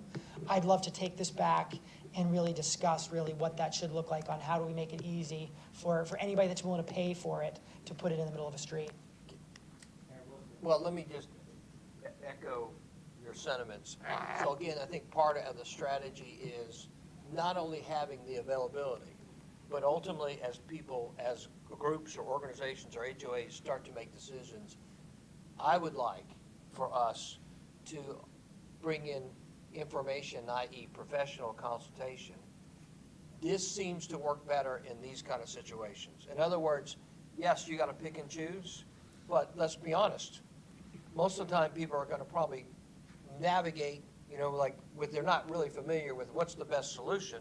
They're going to navigate in many cases to the lowest cost solution, which may not be the best solution based upon what they're trying to solve for, which is traffic calming, but different kinds of traffic calming scenarios. The experience exists in the transportation department, or will exist in the transportation department, to be able to answer certain questions based upon certain criteria to say, in Devereaux Downs, we would like to do such and such. Well, Devereaux Downs has this type of traffic count, these many homes, et cetera, et cetera. We have shown, based upon our experience, that these traffic calming measures work best. You obviously have the freedom to choose whatever traffic calming measure you want. But our experience has shown that these traffic calming measures are the ones that seem to have the most effect based upon what you're telling us you want to get done. And I would like to have that as from a standpoint of the city, helping to inform people to make the best possible decisions, not always just a least cost-driven decision based upon availability, but a truly informed decision to help them to solve for, what are you trying to solve for? All right. Thank you, Mayor. Councilmember Hall. Thank you. And just to piggyback on that, yeah, I think that guidance and coaching and basically direction from RDOT's important, especially on the public non-HOA streets because of street parking. So a lot of these street parking it could be a problem if these are placed in the wrong areas. HOAs I know have street parking rules, but city is probably more generous on those. Right. Councilmember Morthland. On a personal level, we have done this on our street, in our neighborhood. We have a voluntary HOA, so it's not something that we went to a board and had a vote on. This was a bus stop that is right at the bottom of my hill, my driveway, which leads into the bottom of the hill. The group of the parents were concerned as speeders continuously drove through, even with parents waving their arms saying, slow down, kids are in the middle of the road, it's dark, it's stormy, whatever the case may be, people didn't care. They were using our road as a cut-through. We passed the hat around, we bought these signs for ourselves, including the base. $100, $200 to create the sign. I can't remember exactly what it is, but it is very specific with the neighborhood, with the speed sign. It's there. Comes with the cable in the middle, and then it was $100 or so for the base. And then once we bought it, we communicated with the transportation department. The transportation department comes out, screws in the ground, good to go. Once these big trucks do run over these things, I mean, it sounds like a shotgun is going off. So it's one of these, you make the mistake once and you don't do it again type of impacts. But we've had a couple of these ripped up as well as they get drugged behind with the large delivery trucks with the arms that come down, the elevator arms. And as they have ripped these out of the ground and the screws are sitting around, they are nice enough to stop and move the sign off to the end of the road, but then they keep going. So what we do is we communicate with the transportation department. Transportation department comes out, puts in some grommets into the holes that were ripped out of the asphalt. We're back in business, good to go. Long story to say, they absolutely do work. Speeding has gone down in our neighborhood. It is no longer a free flow once these signs have gone up. It's annoying, I mean it is, but it's nice to have and it is a good thing for the kids. Will you come to my neighborhood, please? Councilmember Palermo. So I agree with what Councilman Morthland has said. I think that absolutely is the case that I've seen with my own eyes as well as heard from other people. And again, it's such a low intensity situation that does help the situation that I certainly love the idea of just encouraging it, make it clear, make it easy, and reduce hurdles to people being willing to pay for it and getting it. I think instead of perhaps currently, if we're just looking at, all right, how many people on the entire street are supportive or opposing, I think I'd prefer to just see it, for example, and this is really, again, just discussion tonight, but for example, I'd love to see just that it's where you're going to place it, making sure, I do know it creates some controversy when you're putting it right by someone's driveway that was opposed to it, but I think it's pretty easy to find many driveways that are not opposed to it, and then just putting it closer to their driveway, it seems to me like just a win-win compromise. Mayor Wilson. Sorry, Mr. Chairman. So just another thought, and I apologize, Dave, for not bringing this up. As part of this incorporation of the master transportation plan and some of these solutions that are being offered, I would love to see places in the United States that have used, what strategies they've used and what kind of efficacy they have. Because obviously some of this is the good ideals, right? And you put good ideals into place, but do the good ideals really impact? And you'll have some anecdotal responses, but at the end of the day, there is some data out there with some folks, I'm sure, who've had some successful programs, and we probably need to incorporate that a little bit into our master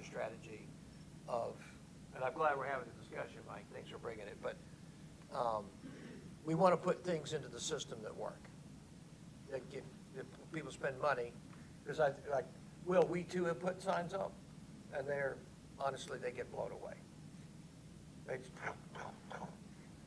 So our neighborhood's a little different than yours. We got more traffic, right? But we've got to find some solutions. My neighborhood has to find some solutions on how to deal with speeding, and we haven't done it successfully. And I know it's like everybody, like most of us, we feel kind of a little helpless about it.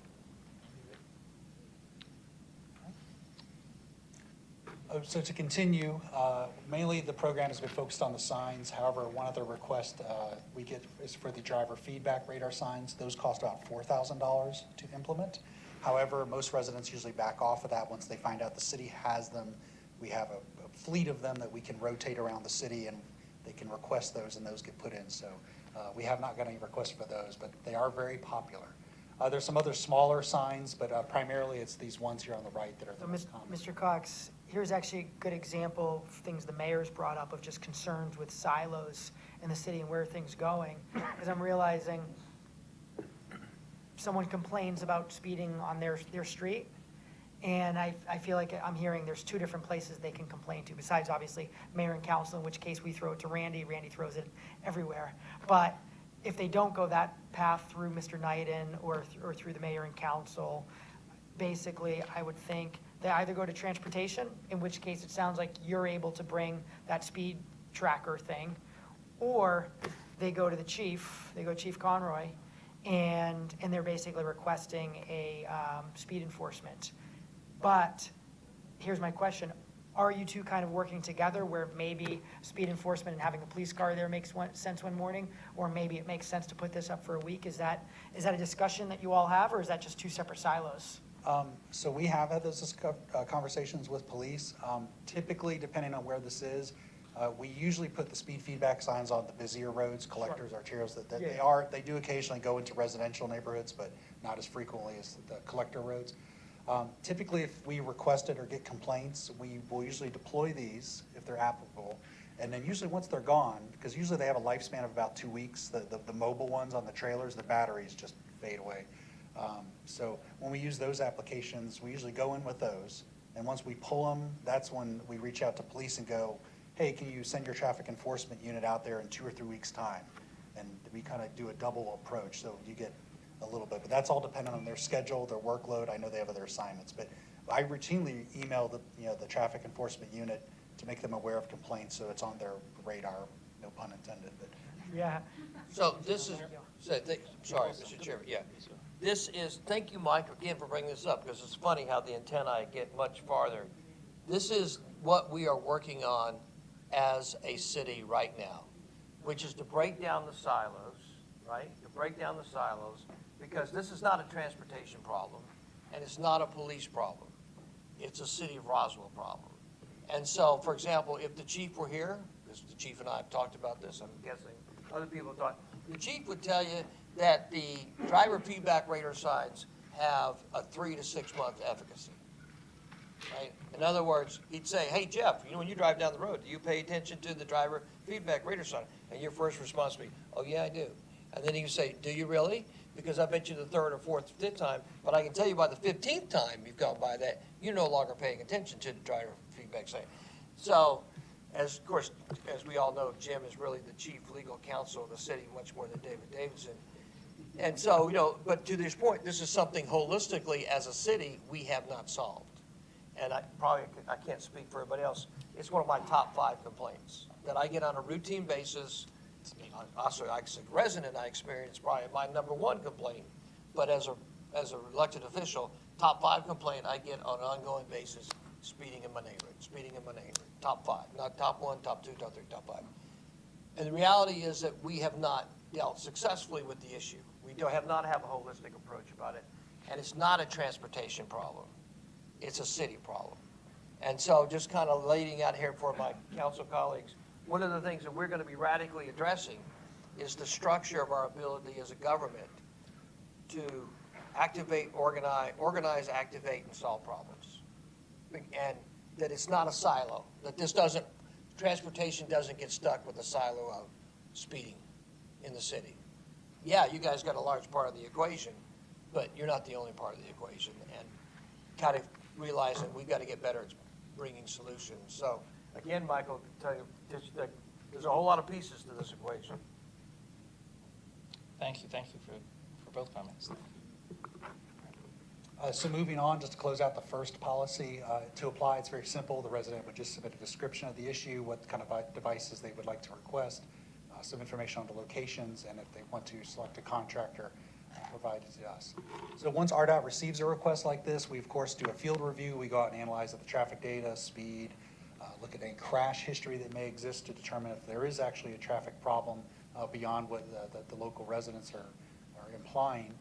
So some things we look at to make sure the traffic is in fact the 85th percentile speed is in excess of 5 miles or over the speed limit. See if there are any speed-related crashes, 3 or more within the last year, or if there's any other traffic problems that are just observed by staff when we're out there. And again, through this approach under the current policy, as the RDOT director would make the call to allow an HOA or residents to post or install things inside the right-of-way. Moving on to the second traffic calming policy, this is kind of the more robust one that requires mayor and council approval.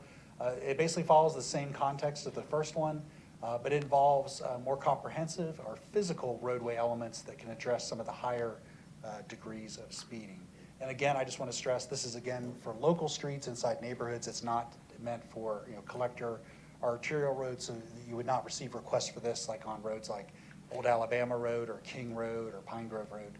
Okay, and so Mr. Cox, so that thing that we talked about that's less intensive, that Councilman Worthland and myself and many others have had the good experience with, that is not part of this, and therefore that you were not requiring 65% approval or anything like that, which actually makes sense because I realized in my neighborhood, I didn't actually know they were going in until they went up because the HOA board did it without us knowing, so that makes sense. Okay, I just want to make sure we don't have difficult burdens for things that are easy and low cost. Mike, you're always a forward-thinking guy. Mr. Chairman, do I have permission to speak? You're always a forward-thinking guy, and so what I want to talk about, I think part of this discussion is, right, we want to solve this problem. And so, Jeff, kind of a little bit about the discussion when we're going to ZBB discussions and talking about how you're setting up transportation.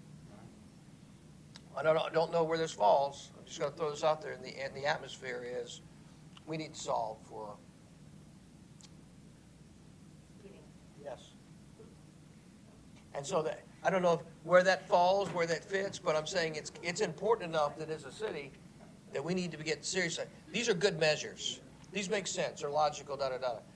They still have an air of bureaucracy to them when at the end of the day, as a city, we've got to say, hey, we're going to solve this issue or not? And Christine just wisely said to me, she said, there are cities in the United States that have solved this issue, right? So obviously modeling that, taking those pieces, what can we do to model, copy, and say, we're going to solve this issue. And having a seriousness about that as a deliberative body to say, we're going to take the measures strategically to do that. These are good steps, by the way, and all logical. And to your point, Dave, poor Dave, this always happens to you. And to Mike's point is, hey, we just want to make you aware, we got a buyback program. You can put some stuff in, you pay the money, we'll reimburse you 50% of the cost of some really cool stuff. And that's really what this is, right? Yeah. Which is cool. It's cool. But I think the bigger question is, are we going to solve the issue, the big issue? That's really the question. Sorry, Steve. No, thank you for that input. But I want to focus on this for just a moment because this is kind of one of the key parts of the policy that was adopted in 2019, or the last revision to it was in 2019. This does require a petition that has to be circulated through the neighborhood, or the HOA has to provide it. And again, it has to have 65% approval, and it's 1 vote per household. And we want to make sure it shows widespread support.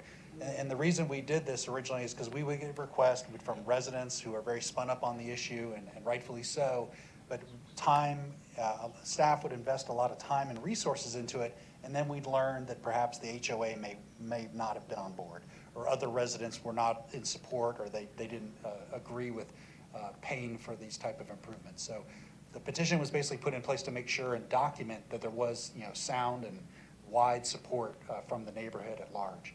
We also request that the HOA, if there is one, provide some kind of documentation that they did a vote in support of the item. And the other thing is, the petition is required to include not only the policy, what proposed measures may be considered, but it also has to document the locations and any right-of-way impacts and cost. And that's very important. I know it was alluded to earlier that some residents may not be in support of certain locations if it impacts their property, their yard, their view.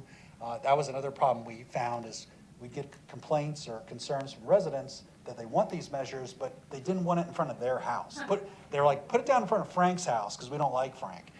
So that was a concern, and when other residents learned of that, it bred discontention and things just kind of fizzled out. So we want to make sure the residents in the petition realize these are the proposed locations of these improvements before we go forward. Comment by Councilmember Hall. A question while you're on this page. So these are Roswell roads, they're public streets that are in these HOAs. And if there is a dangerous situation and HOA cannot come to agreement, the city cannot step in and do something? That's up to the transportation department, and we bring it to the mayor and council for your guidance and approval if we want to step in. I think, to It clarify. also requires funding we have to provide. Mayor and council can do basically anything that they feel is going to help the health and safety of the community. This is when it's not mayor and council leading it. This is based on Correct. resident That's requests, right? Okay, I Yeah. just wanted Yeah, we can step in at any time. This is not the only avenue to fix this. Right, if something is really dangerous and maybe there's a not cohesive neighborhood or something like that where they can't. Yeah, thank you for the clarification, yes. Thank you. Yes. Yes, Mayor Wilson. Sorry, I'm the one that never knows it. I'm always the one that doesn't know not to do any better. This policy got carved out because of a disagreement in a very large neighborhood that the city wisely did not want to step in and adjudicate, correct? I mean, this is kind of like, hey, you got 50% of the neighbors or 60% of the neighbors saying, we want it, and 25 or 30% of the neighbors or 40% of the neighbors saying, we don't want it. So the city said, well, my God, we don't want to be dragged into your fist fight in your neighborhood. That's kind of what this is coming from. And I think we got to be careful that we don't miss the point. Like, what are we solving for? Right? We are solving for, in this particular case, traffic calming, and are we going to solve for speeding? So, sometimes we got some history, some stuff that we have to extricate. And so when I'm looking at that, I'm looking, that came from a specific neighborhood fight. I'm looking at that, the 65% approval, yeah, that's politics at work here in the city of Roswell. We decided we don't want to get involved in it, wisely so, trying to adjudicate a large neighborhood fight.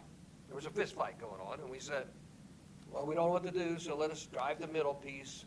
We're not going to, and then it informs our policy making.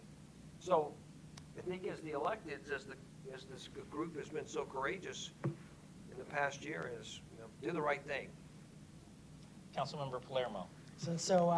Yeah, and I can't remember the history if that quote-unquote fist fight, with it being a 50-50 split, created this, or was it that 50-50 split was based off of this to avoid it? I can't remember which came first, but nonetheless, I think very relevant point. But I think there is another factor at play as well. So there's no question, I think at all times, the city has to do the right thing. But I think part of that right thing is having the right balance from a tax standpoint. So I certainly don't feel we should be raising taxes or anything like that. And certainly if we were gonna be paying for everything in every neighborhood, then obviously that would take a tax increase. So I think it's about the right balance. And so I do really like that this has that cost sharing, so they really have skin in the game. And then frankly, I think the last thing you'd wanna do is, given that there's not enough tax money to spread around the entire city, I think the last thing you'd want to do is put that in a place where half of the neighborhood is dead against the entire city's tax money being used for it. So I think there's some good merit behind how it's set up, but I think it is important that we're always continuing to fine tune and improve things. And again, because I'll tell you right now, if it was that little $100 thing, took all this, I'd say right off the bat, we gotta move that out of here. But at the same time, if we still allowed speed bumps, I totally get it with how controversial speed bumps can be, even though I'm one of the people that felt it should still be an option in the toolbox. Thank you. Councilmember Vanstrom. So where does the 65% come from? So that's what for the petition that gets circulated or generated by the citizens or the HOA, whatever the results are, you have to have 65% of the homes in that neighborhood have to indicate support and sign on the line. And it's only one, you only get one per household, you can't have 5 people in the house voting in favor, it's just one per household. So where did 65% come from? I can, you want me to answer that? Yeah, because I mean, if you have an election, 51%, you win. It's a democracy.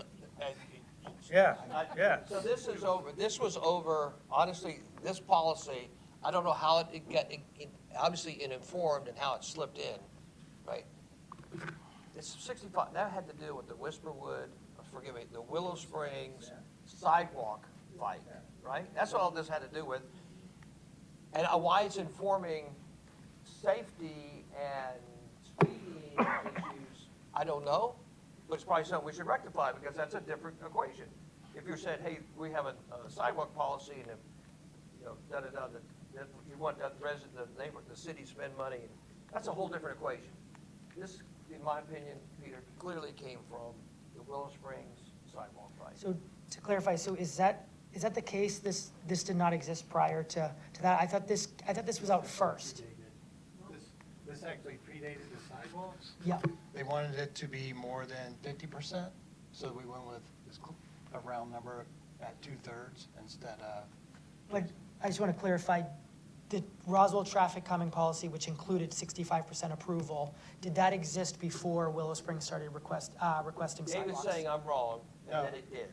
He's saying I'm wrong, it did exist. The sidewalk policy came from this. The number in the sidewalk policy came from this.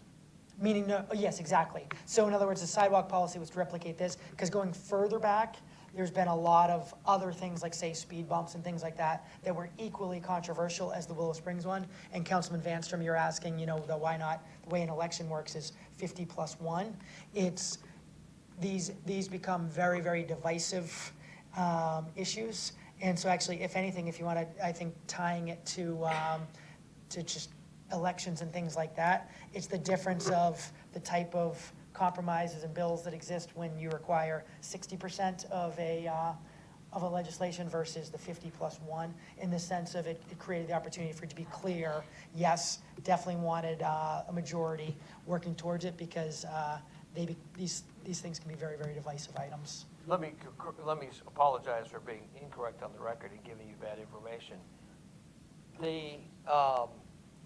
But we do have to settle as a body, I think, to the point of your question. Ultimately, you have to make hard decisions as a body, right? And if you're talking about public safety and are you trying to solve for something, there are some things, with all due respect, right? That's not a plebiscite. It's not a plebiscite question. It's a question of safety. And so, who's going to ultimately make that decision? Is it going to be 51%, or is it going to be the taxpayers of Roswell? I think there's some greater questions that need to be answered strategically, and they need to be relevant to, like, this is about. This is, hey, we have traffic calming measures. You can install them, and we'll reimburse you 50% of the cost. Here's some of our traffic calming measures. It's funny how many antenna legs there are actually to this conversation. It's never as simple as it seems. And to your point, like Peter's point, so why is that a 65% vote versus a 51% vote or 50.1% vote? Why is it a vote? I mean, there's so many questions to bring into it. Is it an issue of, is this a high issue of public, like, you can come to my house, right? Public safety, speeding's a gigantic deal to me, right? I have neighbors that drive 60 to 70 miles per hour in front of my house, okay? Well, what if the other 99 neighbors don't agree with me? And I mean, does that make does that make my perspective moot? Even though there's a true, like, serious issue with safety in the law? I mean, that to me, that's another question, like, so, well, but 51% of us don't agree, we don't think there's, well, but yeah, but it's a different question. I mean, I think there's more that we have to settle. I think there is. I think it's a very healthy discussion. I still believe scarcity of funds and taxpayer money is a part of the equation as well. Obviously, safety is first and foremost, but ultimately, if we have two neighborhoods and we have limited money, and one neighborhood has 65% of people saying we need this fixed, and one has 51%, and we don't have enough money for both, I think there's concerns and issues with just that there's so much we want to do, we just don't have enough money to do everything we want to do in the city, and I think that's a challenge we have to figure out and solve for as well. That, my friend, I think is true. We need the prioritization of what solutions we bring to bear to achieve being the #1 family community in America. I do think there's an inconsistency when, from a standpoint of modality, obviously is, hey, we know we need to create a lot more walking trails, a lot more biking trails, a lot more means, part of our planning, which is going to come out as part of our master transportation plan. It just ain't all about cars. But for those of us who are traveling in cars, right, when you're traveling, if you're traveling in a motor vehicle, right, what is the responsibility to the quality of life, whether you're driving on, no matter any part of the city, right, whether it's a school zone, or you live in a townhome area, or you live in an apartment, you live in a subdivision, what's the responsibility to the city to keep it safe in terms of quality of life? That's a real question. It's another issue, like we live in our modern day life, we don't deal with it because we don't feel that we can do anything about it. It's gonna happen, right? So we just kind of ding around the issue and say, well, but it's a real quality of life issue. And I think we have to determine ultimately how serious a quality of life issue is this? How much does it make a difference to the people that live in our city, whatever community they live in? And do we really want to address it, or just want to keep on patting ourselves on, no disrespect to us, do like everybody else? Well, we can't do anything about it, so we'll pretend, we're writing an occasional speeding ticket, we'll put up an occasional traffic calming measure, check the box, give ourselves, hey, look what we did. I don't think you guys are in that business. You guys have not, I think you guys are serious about, hey, we're gonna do something about this, and put it in relation to, like, this is serious, we're gonna really solve this problem for our fellow residents. And I love that thought process and really that focus. I think that is important for the residents of Roswell. And what I love about this mayor and council being the first mayor and council back in 2022 to come up with and really start rolling out and being focused on zero-based budgeting is I do think the mindset at all times for any new expenses should be, is this something the people of Roswell are willing to pay additional taxes for? Because when you do zero-based budgeting, I think that's really a big part of the thought process. Is X and Y expense something the taxpayers are willing to pay for? And I think obviously for a lot of safety things, the answer is going to be yes, but it gives that great discussion and great thought process to make sure we're balancing the right, just the right mix for taxpayers to kind of be weighing in on. So you've got the winning side of the equation on this discussion, I have the losing side of the discussion, right? Because it's always safe and a winner to say, less taxes, less taxes. Of course, who wants to pay more taxes? There's not, you'd have to be a moron, I want to pay more taxes. Nobody wants to pay more taxes, right? When we go back into the equation is, what do you deliver, and what do you want delivered? And I think one of the traps that this city got into was buying in the narrative, we keep your taxes low. Well, guess what? The city did invest in its infrastructure. The city did invest in its resources. And yet it kept telling us, look at all the stuff we're doing. The meantime, stuff's denigrating. I think, Michael, we have a different responsibility. Like, there's nobody in here who will say, hey, I want to raise taxes. Like, nobody's on that equation. But we also have to be crazy honest with ourselves about what is it that we say as a local government that we want to deliver in terms of making a difference in people's lives. And because if it's complete laissez-faire, there's a misnomer there, right? We're a city for a reason. We're a city responsible for delivering services. The question is, what are the level of those services, right? If you and I put a city together tomorrow, we we'd say the first thing we're gonna put in, say, is that we're gonna keep each other safe, right? We're gonna have a police, we're gonna have a fire, and on the streets, or the places people walk or take the bus, where you live, it's gonna be safe, right? And I think we have to be clear about that when we're making policy. This is policy making 101, which is the big deal stuff. And sometimes it's too easy to say, well, you know what, somebody's gonna get mad at me because we're talking about raising taxes or maybe. Well, no, but nobody in here's a moron that says, I wanna raise taxes, right?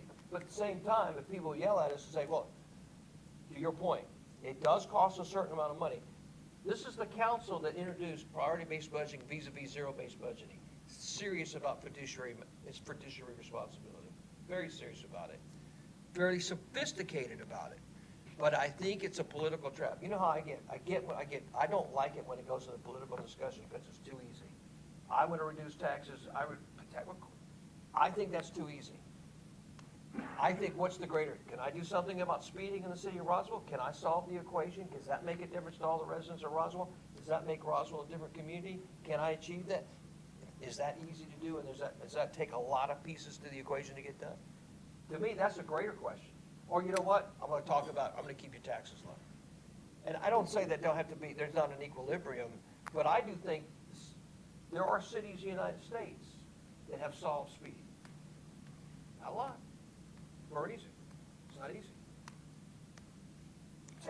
I think great discussion. Well, I'm on the loser side, I get it. No, I'm you publicly mentioned the on key losing word. side of the I think equation. there is the aspect of finding the right equilibrium, but I wish tonight was one of the nights we had the Boy Scouts and Girl Scouts to be here, because I'm sure they'll solve all of society's challenges for us in the future.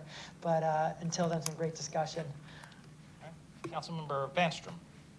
Kind of going back to what Councilwoman Hall was talking about. What works? I mean, what have we put in neighborhoods in Roswell that have worked at this level of traffic calming? And how much was the reduction in the speeding? And what was the impact? And is that something that we should be talking about for every neighborhood as a citywide measure to calm? I mean, is there anything on what does work, aside from looking at other cities and cities that are successful? But this is kind of onesie-twosie. I'm looking at my traffic engineer just to see if we've had an successful outcome for one of these. I don't believe we have. Okay, so it's a cost barrier to date, yeah.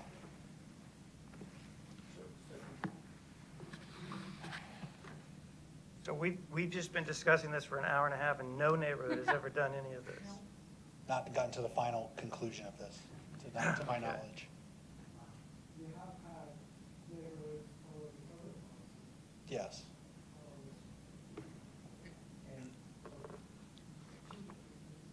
So of those who. This used to work for me till you showed up. I don't know what's going on. He was showing me how to use it, then you could use yours tonight. They're all off. I have never had a problem. So back up then, if we go to the ones you're discussing that have worked, that you've used in your neighborhood, Will, and Mike's using his neighborhood, what do we have statistically on those, that those are effective, and are they effective enough? I don't have the research on how effective they were, but we have had a few success stories of getting them implemented. But that's primarily because they use the lower cost, the low hanging fruit options. They're only a few $100s as opposed to thousands of dollars or tens of thousands of dollars. So. Can I pose a question to you? Like, to that point, like, you're asking an interesting question. That's why you have representative government. Because if every question were put into a dollar equation, that's what's so dangerous about this equation. Hey, let's go pave Mansell Street. Who's in favor of that? What's going to cost you money? Out of your pocket. Now, I don't think you'd have let's go pave your neighborhood. You know what? 63% are in for it, 37% are not, right? It's a bad equation. When you ask people to, like, that's why you have representative government. That's why you have the bad job of being elected leaders. Because you get to make the bad, hard decisions to spend money when people tell you they don't want you to spend money, but if you don't spend the money, there are real consequences. And I think that's one of the traps about this is, hey, oh, this is cool, we got this cool offering. People are going to, all the time, they're going to turn it down. They're not going to pay for it. right? It's just not gonna happen. And so, it's kind of a trap question in reality, by the way. And if they do pay for it, you're gonna say, look, the $1,000 measure our data demonstrates without equivocation, so much better, 10 times better. But we also have this other thing, it's $200. Well, the HOA is gonna make the $200 decision because it's not a economic group, right? They're making a least cost-driven decision. So I find this, I'm glad you brought that, that's why I find troubling with all this. The problem is that you have to make the hard decisions at the end of the day. You have to settle the priorities as the elected representatives in a representative government. Because the truth of the matter is, if it was left up to a plebiscite on every financial decision, we would not spend the money, right? It would be hard fought, everything. And we'd say, why God, why don't we have the service we want? I mean, there's this inconsistency of us as a people that regardless of whether you're in Roswell, Georgia, or Sioux Falls, South Dakota. Councilmember Vanstrom? So what I see lacking in this is the data to start making those decisions. What works and what's effective, regardless of cost? What I'm hearing. Okay. You're turning on. All right. All right, okay. All right. Did you have more? Okay. Yeah, just to wrap up, here's just a quick criteria that's required for the secondary policy. There's a few requirements on the street. I won't go over those in detail. But again, similar to the other one, staff will do a field visit and review all the data, similar to the other policy. And then also there's a couple of things we can do beyond that. I've already mentioned some of the treatments. We're talking about traffic enforcement with PD, doing the radar speed feedback signs, also doing some additional public outreach may be an option. I know our community relations department has some ability to micro-target certain neighborhoods through Nextdoor and some social media. We can do some kind of outreach there. That's one thing that's in the policy. However, if those enforcement or education measures kind of fall short or don't yield the long-term consequences, the mayor mentioned earlier, sometimes you may see some results for a short period of time, but they may come back and you get to bad behavior again down the road. We can look at ways to do these measures and discuss with the applicant what they may do. But again, they have to go through this petition process and provide and commit to funding requirements. And again, this all requires mayor and council approval. There was a note earlier about how we could publicize this a little more. Currently, these two policies are outlined on our webpage. They're right there on the homepage for transportation. You just have to kind of scroll down to the bottom. They're both listed there. They're PDF documents. I think one's 9 pages and one is 12 pages long. So they're available to the public, but we're certainly open to any ideas if we want to broadcast them further, or if you want to refine them at a later date. We can definitely talk about that soon. Again, this was just being brought to you tonight for just informational purposes, so you're aware of it, and if you just wanted to discuss them and flesh out some more of the details in the future. And again, currently, the way, if one of these ever did move forward, the money typically comes from our speed management and pedestrian safety account. We request funds through that every budget cycle, and that's usually where the money would get pulled from for one of those applications if it moved forward. So with that, I'll yield for any final questions. Any further questions or discussions at this time? Seeing none, I think. I just want to say I look Yes. forward to that absolutely being a very active part of the transportation master plan and good future discussions. All right. Thank you. Thank you. Okay. All right. Received good feedback, good discussion. Thank you. All right. Thanks, Joe. All right. Item number 7, discussion of the concept for the Grimes Bridge Road Corridor Improvement Project. Yes, thank you, Mr. Chairman. We wanted to give an update on the progression of the concept development for the corridor for the Grimes Bridge Road and Dogwood Road corridors in Roswell. Just to recap, this was a TSPOS project. It was voted on through the TSPOS referendum a little over a year ago in November 2021. After that positive vote, staff started some very preliminary public meetings last spring just to kind of see what kind of needs assessment the public may want to look at, and started doing some initial scoping. We had some virtual events and a public meeting that was held over at the Adult Rec Center on Grimesbridge Road. The comments primarily circled around adding new sidewalks and roundabouts and median islands, and from that point, our consultant started putting together a draft concept over the summer months. That was about the time the TAC was formed. That's the Citizen-Led Transportation Advisory Commission, and we presented it to them in the autumn, in September, and again in October. We sought their feedback, and they voted on a variety of different comments and recommendations. I believe their list is in your packet. I believe it had about 20 or so different comments. Some of them are kind of major comments, some were kind of just more minor clarification comments. But we wanted to go over those with you this evening because we wanted to decide what the next steps are. And before we move forward, we wanted to know if we want our consultant to revise the draft concept based on some of that input from the TAC, or do we want to flush out some more details with you before we move forward, looking at next steps. So just to recap, here's the location of the corridors. It's basically the Grimesbridge Road corridor from Oxbow headed east, going over towards the Georgia 400 Expressway. You can see here on the right side of the screen. And it also includes Dogwood Road coming up from Riverside Road down by the river.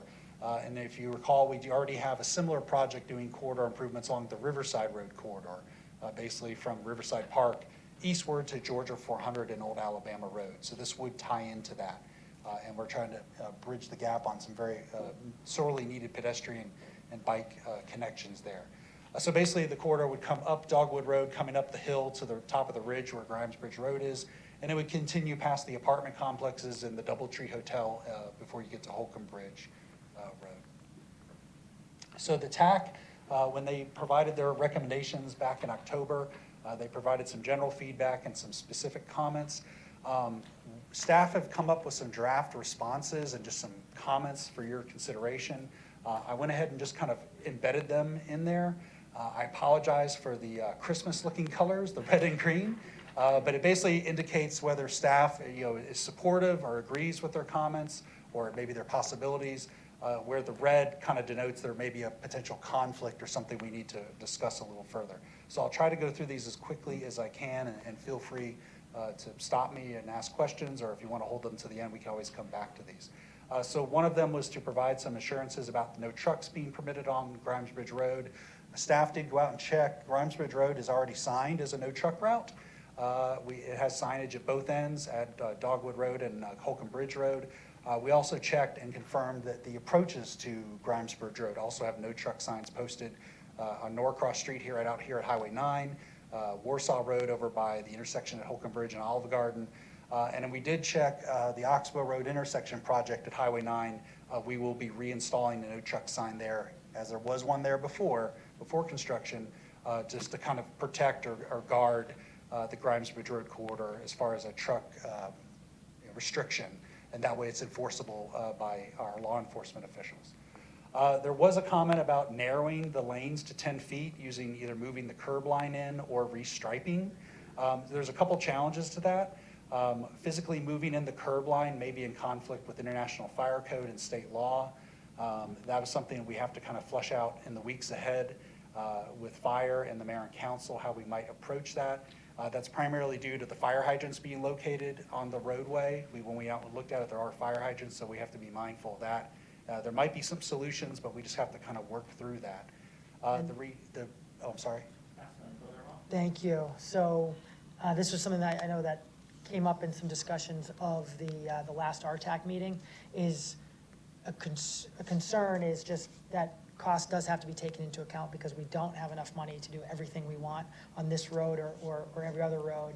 So I'll tell you right now, I'm certainly a fan of narrowing the lanes as much as possible, and I don't just mean by paint, but as staff has pointed out, there's two ways to do that. Of course, one way to narrow the lane is by bringing in the curb and gutter, which you've said is more costly. Another way to do it is by putting in a median in the middle of the road, which can accomplish the same goal of reducing the lane width, the true lane width, not just a painted, and you've said at a much lower price. So I think it is important that that we are factoring in things of cost that we can afford, because that was feedback that council's given to you in the past, where often you'd go to the public, do you like A or B? And A was covered in gold, and B was not covered in gold, and everybody loved A, but they didn't realize they'd have to pay higher taxes if they made all the streets made out of gold. And so that was the feedback that came, I know for sure, when it came to the bridge, some aspects around the bridges, et cetera. So I guess that's one thing of making sure that we're looking at how do we accomplish the actual intent and doing it in a cost-effective manner to do it as much as possible in as many places as possible. That being said, though, so you're saying that there might be a state law that says we can't have 10 feet lanes if we put in a median, for example? Yeah, we had some conversations when we were doing the Riverside Road concept, that this issue came to light about there has to be some minimum widths, and if there's fire hydrants located on the roadway. And there's been a lot of conversations with fire. There may be some solutions here, but they have voiced some opposition to that. And maybe there's a solution. We just need to sort that out a little more as we move forward. Okay, and I'm wondering, because something actually, unfortunately, I apologize to this committee, that I should have brought this up in the traffic calming discussion. It's not at Dogwood and Grimes Bridge. It's actually officially on Oxbow. There's the opportunity which staff has raised, is that when Oxbow opens up, there's basically going to be two choices. Either Oxbow can be opened up and the lanes are going to be the same exact width and everything will be free flowing, or there's the opportunity actually to put in some traffic calming, for example, a median. And so having a raised median to reduce the lane widths and really slow down the traffic on Oxbow, that's something that I think is something this council should really consider. I think that's something this council should consider doing, so that when it's opened up, trucks or cars are not used to just flying down Oxbow now that it's an open road. But that being said, I'm just wondering if that same type of thought process could be done here for median to accomplish just whatever the smallest lane possible is. Councilmember Vanstrom. Yeah, thank you. This 10 and a half, 11 foot, 10 foot, it seems like we've been having, I've only been on council for a year, but I think we've had this conversation multiple times. So I would just like to see an answer, because I know I've talked about Azalea Road near where I live. I think we were talking 10 and a half. 10 and a half is what we can do. When we were talking about Riverside, I think it was 10 and a half. So can we decide it's 10 and a half? Because maybe it isn't 10, and we can quit coming back to this same conversation. I would just really encourage, it can't be different in different parts of the city. It's either, am I correct? Well, the concern is we can narrow the lanes using paint. That's not the issue. The issue is if you have curb and gutter, you have the vertical part of the curb, and some members of the TAC and some residents have recommended physically narrowing the road. But a median does that too, correct? I didn't mean to interrupt you, but that's what Michael is talking about, a median. So a median is going to force you closer to those curb cuts. Yes. So- These are details we need to sort out with our fire department to make sure we're not in violation of any policy or code or state law. Okay, and I would welcome that conversation sooner than later, because it just seems to be, I apologize if I'm being overly aggressive here, but it just keeps coming up. And it's can we do it or can we not? Yeah, we need to, And- I think, We had talked about maybe setting up some Yeah. time in the weeks ahead State to farm and with flesh the out state- these details. right, and with the state fire marshal as well, we need to gain clarity. You're right, it has come up a couple of times, and we need to have a definitive answer. You're correct. Yes, Councilmember Palermo. And I appreciate Councilman Vanstrom's energy on this, because I completely agree. But I do want to point out, you said something that I think is really important to differentiate between. You mentioned state law, and Mr. Knight mentioned state marshal, and that's certainly an issue that we need to know about. And frankly, nobody in this room has the authority to change the state law. But you also mentioned or policy. Policy is a policy from mayor and council. And so that's really, really important for us to know, hey, we can't do that because it's a state law and we break in the law if we do it, or we can't do that because mayor and council have said we can't do that. Well, that's where we just need to know, is that a policy that this mayor and council should consider changing?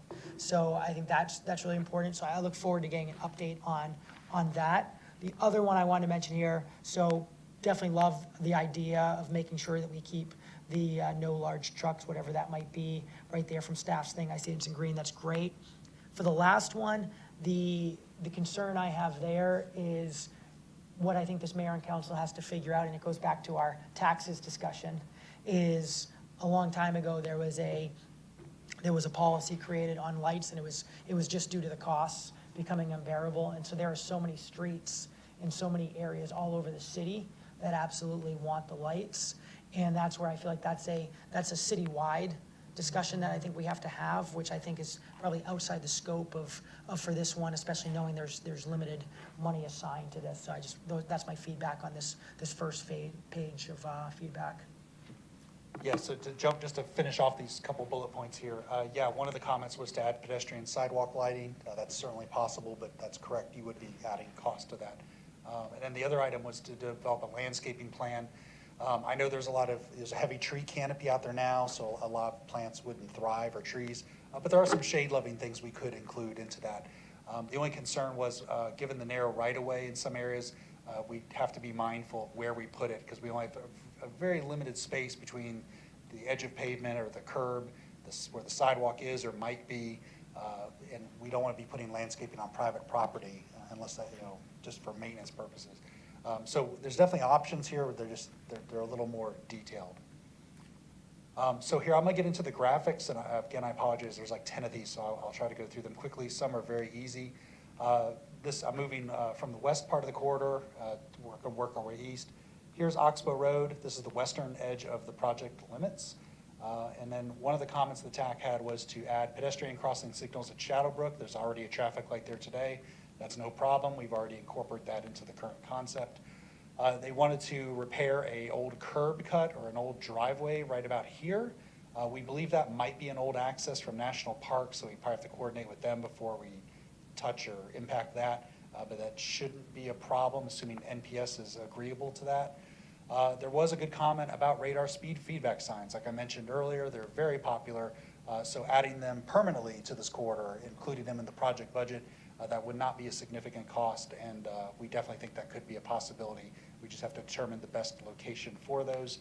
This is actually one of the areas you'd probably want to put one, because there's a downhill coming westbound and another one over here. So that's definitely something we could consider. This one was kind of an issue.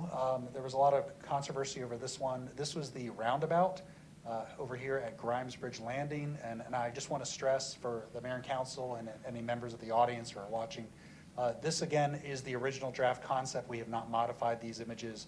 So again, these are not final. These are just options that could change in the future. But the TAC had mentioned either consider a three-way or an all-way stop sign, road paint markings, and rumble strips on the approaches. Some of the residents had mentioned the same things. However, this was mainly designed to be a traffic calming measure for the horizontal deflection, so people have to slow down to navigate around the roundabout. There were some concerns about right-of-way impacts. That's kind of what the red lines show here. Those are potential right-of-way impacts, just to incorporate the needs of this concept. Again, that's assuming the roundabout continues on. And so, Mr. Cox, I know when it comes to right-of-way for roundabouts, people always show up with pitchforks, whether it's the feedback here, same thing with Jones Road, that basically the Jones Road residents all mobilized to stop a enhancement to the street because they didn't want the roundabout there. And of course, I think everyone on this council is very familiar with the feedback about the roundabouts on the Gateway project and just the amount of property and change that takes. So I guess my question is, if staff's saying that you feel a stop sign is not warranted, my question is, what about not a true roundabout like this, but what about the type of roundabout that you had proposed on Oxbow as a different thing instead of medians, where it's just that, mini 7-foot one, yeah. Yeah, I mean, those things are up for debate. I heard a couple things in there. Staff we haven't done an official analysis, but it's very unlikely this would meet warrants for an all-way stop. There's only, I believe, 7 homes in the subdivision. The all-way stop was considered, but we don't think it would meet warrants, and we try not to put those in if they're not warranted by modern standards, because we don't want to get a legal challenge against us that why did you put one if it doesn't meet design standards? Help me understand the legal challenge. If this mayor and council decided, you know what, public's clear, the public would benefit and be more safe from stop signs right there, help me understand the legal risk of having stop signs there that are, that. Well, if there's an incident or an accident or a crash and someone's hurt because someone doesn't, fails to yield or just rolls through the stop sign and there's an incident, and then, it's looked at that it doesn't meet modern design standards or doesn't follow the policies set forth by, national, transportation specs, that could present some challenges for the city.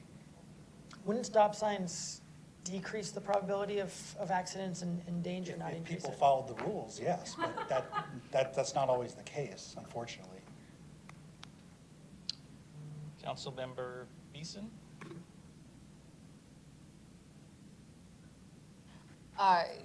Obviously, this is proposed just based solely off this project. Assuming GDOT moves forward with their current proposed plan of the express lanes, looking at this roundabout or the other roundabouts as well, do we have an idea of what the expected traffic counts are or going to be post those express lane installments? And can those roundabouts take that traffic flow? The current traffic volumes on this corridor and Grimes Bridge are around between 5,000 and 6,000, based on the latest traffic counts we have. I don't recall off the top of my head what they were post, you're talking about the managed lanes on 400, the toll access lanes? That's correct, yes. I don't recall what those were. There would be an increase, I do know that. I don't remember if it was an extra, I don't want to say without checking, but I can follow up with you with that information. But those roundabouts will be able to, I guess, take that traffic flow? Yes, I mean, yeah, it would not, yes.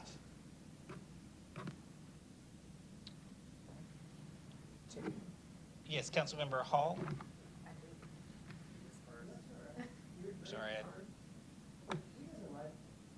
I'm actually just jumping back one page before we get too far, but on the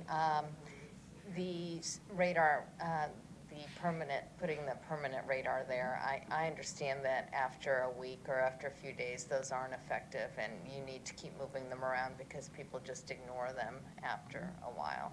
That is a possibility. We do have a couple permanent ones. I think we have one on State Route 140 up near Saddle Creek. It's permanent, it's there all the time. But yeah, there is some of that, I agree. Just throwing that out there. Sure. Councilmember Vanstrom? Yeah, Councilperson Hall just took exactly what I was gonna say. And I was gonna ask the mayor, you were quoting earlier an indication that over a certain period of time, those are less and less effective. Is that something that's solid data there? Is that just conjecture? Because I agree with you. If those sit at the same location, eventually people are just gonna be blowing by them. So let's just vary them in location. I think that's the request. That's what I was educated on. I'll answer it from our Chief Legal Counsel, Police Chief Jim Conroy. I answer your question with a question like he answered me with a question. He said, does it impact your driving when you see one of those? And the first answer was, oh yeah, it does.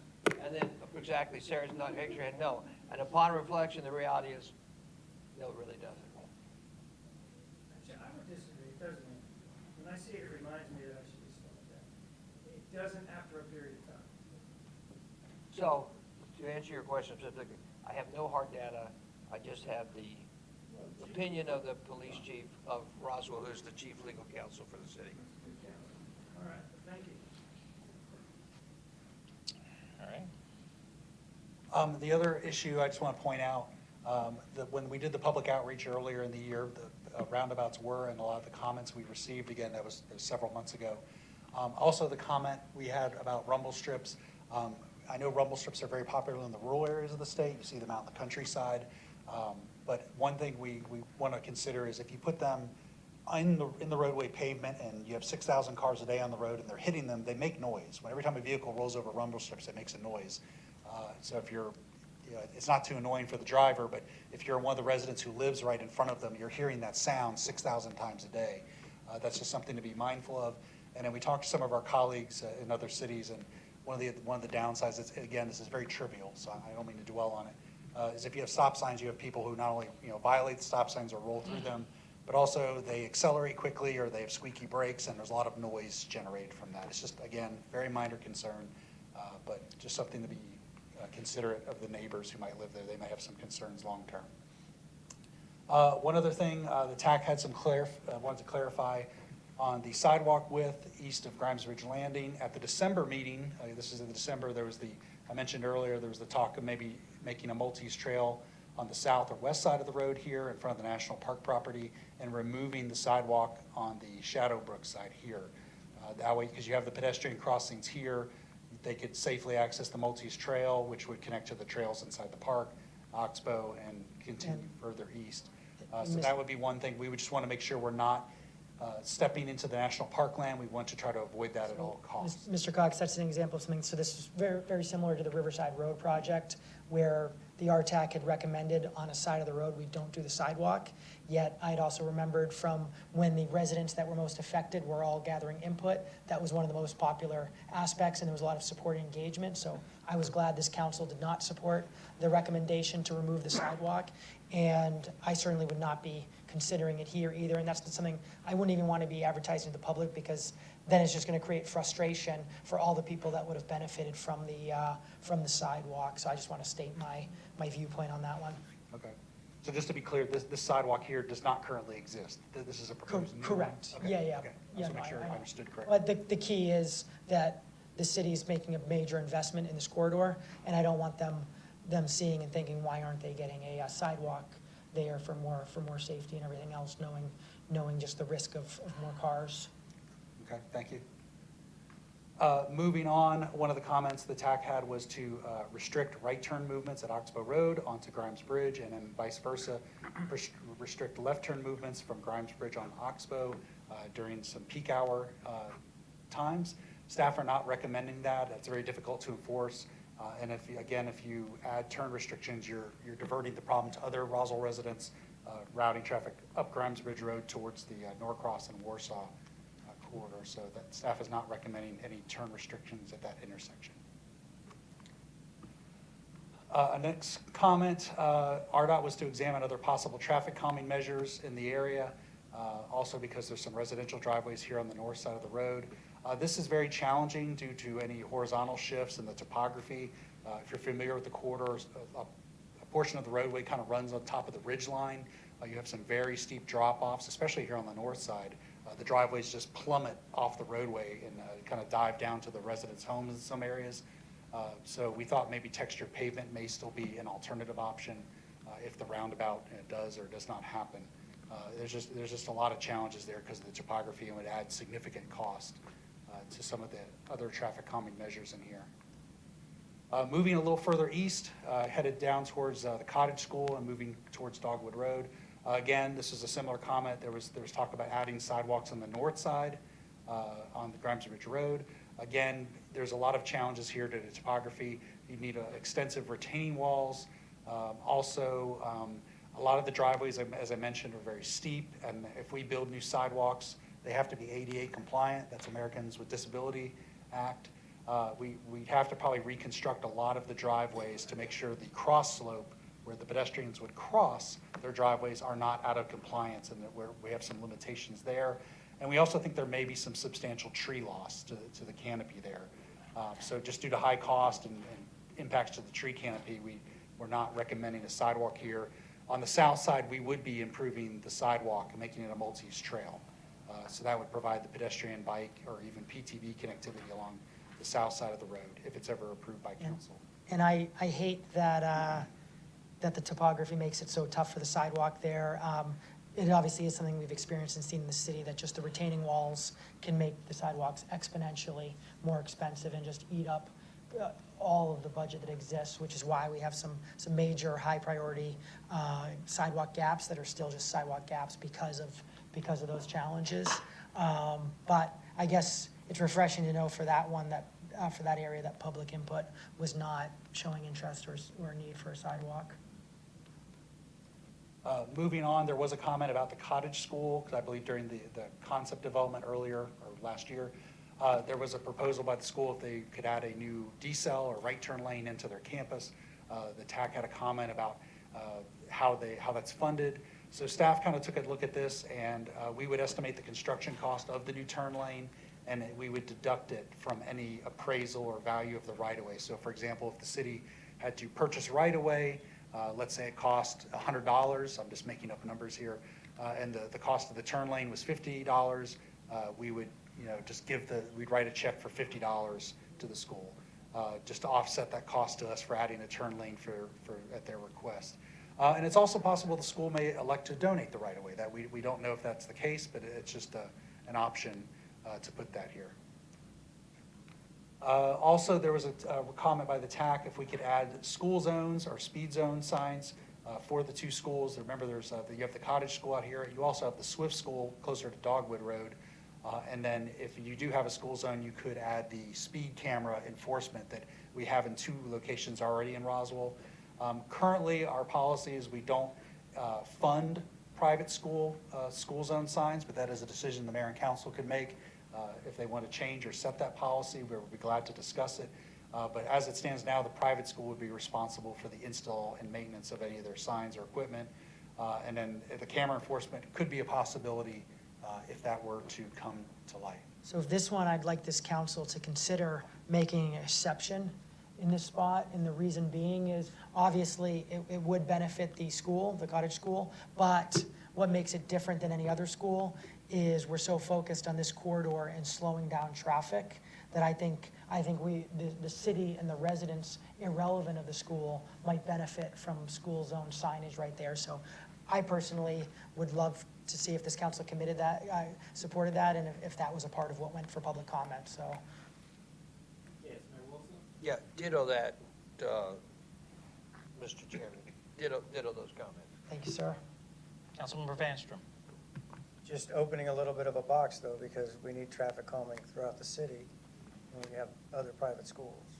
And And I'm not opposed to working with all the private schools, and maybe there's a match, maybe there's something in between, but I would like to explore that. Ditto that, Councilmember yes. Brother. So I would like to make it easier for any in the city. That being said, I think typically there should be a match. This is where I think there's such a large public good of us looking for ways to slow it down that I'd be supportive of not pushing for a match here. And if another school in the future says, but you didn't make them give a match, the answer is that was a high priority area that we were working on slowing down. So that's my perspective. Okay, then I would only request, thank you, an idea what that cost is. Yep. Thank you. We could provide that cost information to you at a later date. The only concern is that if we do make some modifications or suggestions to the policy, we welcome that. However, we just want to make sure we set standards for what a definition of a private school is. We've kind of talked about it internally. We don't want to open the door for anyone who has a daycare business out of their home, or like you might have school zones everywhere. So we want to be mindful of that. So I don't know if you want to base it on enrollment or whatever, but we'd have to sort all those details out. But we welcome that. Mayor Wilson. Yeah, I hesitate to make any comment, but I know it's a discussion of the concept for the Brimesbridge Road Corridor Improvement Project. But I think part of the clarity is, what are we trying to achieve here? And if we're trying to achieve traffic calming and slowing down that, we need to figure out what to call that, so that everybody's on the same page. So, because Grimesbridge Road Corridor Improvement Project might mean something. We might be sending you the wrong signals of what we're trying to achieve there as a community. And the mayor brings up a great point, because actually Councilmember Hall and I, when we were on the council, and Councilman Zapata had fought for it as well, we really wanted to fund, I think it was about $100,000 towards just studying the area. This was obviously a few years ago. And the key that we were pushing is to make it crystal clear what the mayor just said, that it was for traffic calming and basically that, because we didn't want any confusion of anybody thinking what an average traffic engineer might think of for improvement. I mean, sometimes this happens to us in our world all the time, right?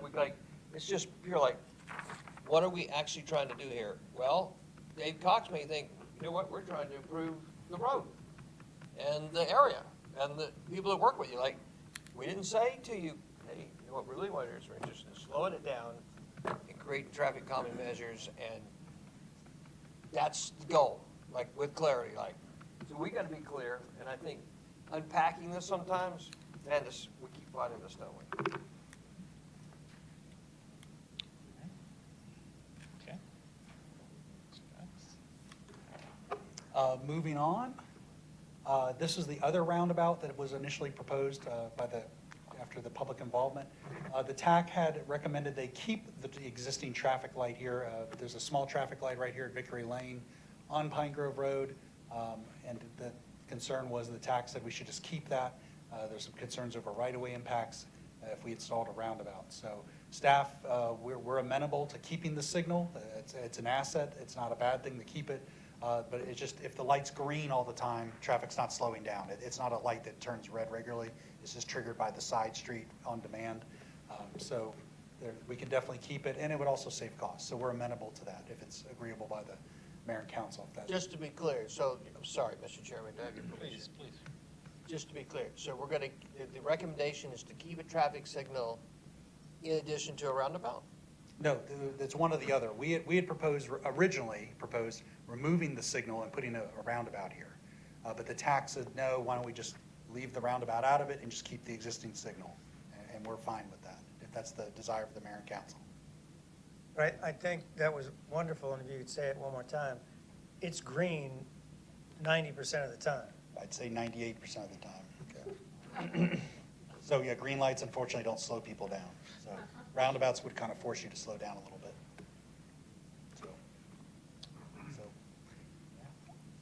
Moving on, we are now off the Grimes Ridge Road corridor. We're on Dogwood Road now. One of the comments here was to ensure the Swift School installs multi-use paths as shown in the RDOT drawing. The Swift School, actually, they had a redevelopment. They had an application come in over here to do some site improvements on their land. Based on our current code, they are required to put a 6-foot wide sidewalk, basically from Grimes Ridge Road down to about here where their frontage ends. That's why it's a different color. It's kind of that brownish red color. We are proposing a multi-use trail from that point down to Riverside Road. So this is kind of an interesting question. The question will ultimately be, once the Swift School builds this, do we tear it out and put in a new multi-use trail, or do we just live with the existing 6-foot sidewalk and take it for free? They're building it for free for us as part of their development.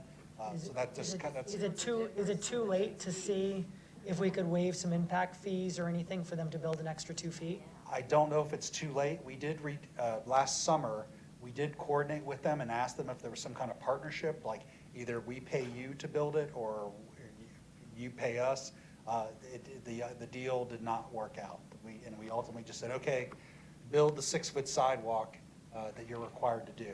Now, there is a little bit of good news to that I understand that may seem like a problem. There is some concern because they are building it off the roadway. I don't believe they're adding curb and gutter here. So there is some topography that that would sort out for us if they install this. So there is some positive benefit having it there, even if you do tear it out at a later date. But if I can talk, Mr. Chairman. staff can talk offline to see if there are any opportunities left. Mr. Chairman. Mayor Wilson. All right, so the good news is, it has not been constructed as we speak here on January 24th. There is no sidewalk there, correct? So that's the good news. There's some good news here. The other piece of good news is, with the committee's permission and the city administrator's permission, is that tomorrow we reach out to our friends at Swift School and initiate a new discussion to solve the equation of an 8-foot, multi-foot path trail at this location. We need to solve that equation. This is exactly what our city has unfortunately participated in too much is. And by the way, so Michael, you're the expert on zoning. So I don't know what policy we created, right, on a 6-foot and then have 8-foot paths. We got to get that corrected as well. So the issue is that this was not a part of the bike ped master plan, which is where we set up all the places where it's 8-foot requirement. But now, given the potential express lanes, that's where we've changed it to be 8 foot. Is that right, Mr. Cox? The bike ped plan recommended the multi-use trail be on the opposite side of the road. That's the problem. That's even worse. See, and that's where I think, and I have stressed to staff so much that I have real issues with how the bike ped master plan picks a side without any concept of cost or construction things going on. So we've actively changed it on some, thanks to staff's, looking at certain ones where there was hard scrabble, part of Pine Grove, part of Woodstock. I think there was one other, which I appreciate staff doing, but it's disappointing that it hasn't been done. That been done with the whole code. And if it, yeah, I think, Mike, with your permission, I think we're going to submit Sarah looked at it, at the master planning, at the MIMS piece. There's a very clever plan taken from existing bike and pedestrian plan. Much more, forgive me, common sense applied in a very quick application to be reviewed by the mayor council. Which is an activation plan, most importantly, is get the damn thing done, right? Tie the city together through the bike and pedestrian master plan, make it logical. I can't wait for you guys to look at this. I don't know if you've seen it. Haven't you seen it, Dave? Did you guys see it at the thing? Yeah. It was pretty clever. Yeah. The Roswell loop is very clever, and I can't wait. To your point, like, so we get out of it's like, if there's an agreement upon, this is what we do, what's our timetable, what's the activation on it, boom. Because we have said, we put the money aside to do this. It's time to do it. And to take out all the equations of things that keep tripping us up accidentally. Just to respond about the bike ped plan, the hub and spoke system, which is the system of trail networks, it was designed to be on this side originally because that was where all the trails would be on the river. And then also with the GDOT new express lane bridge would be just off the map here to the right, bottom right. GDOT's building the multi-use trail over the new bridge for us. So we wanted to keep it on the east side to avoid crisscrossing Dogwood Road multiple times. And if we had If it was unlimited, a missed opportunity. if we had unlimited money, then that's a great way to do it, because we don't, and we don't have enough money to even complete half of all the plan. It makes it much easier if someone's building a 6-foot for them to build an 8-foot instead. And frankly, the more pedestrian crosses with those flashing beacons, probably the better here to slow down traffic, because that would probably be a little more frequently than that red light, green light over there. But let's move on from this slide. I certainly will have some comments about it later. Okay, thank you for that. Moving on, we're almost done. There was a comment here about completing the fill-in trees where they had died or damaged north of Grimes Ridge Road. This could, of course, be looked at during any landscaping plans that are considered in the project. We just have to make sure we have the appropriate money to maintain them after we plant them. So that's a very minor issue, but that can be worked around very easily. There was a comment on Old Dogwood Road to complete or fill in any sidewalk gaps there and plant any additional trees. That is certainly possible. We just might want to coordinate later in the year or even next year with GDOT and their managed lane project. We don't want to plant anything or install sidewalks that they may inadvertently rip up or tear up when they build their project. Was that the one where you also said that there, because of topography, the sidewalks would need a really big retaining wall, or was that only the original one? No, that's next. That's Okay. coming up next. So there's no real issue here. That's not a major concern. And then I believe this is the last one. The TAC had recommended we add or continue a multi-use trail on the north side it's actually the west side here of Dogwood Road, over near the Doubletree Hotel, down the very steep hill to Holcomb Bridge. This is where the sidewalk currently ends.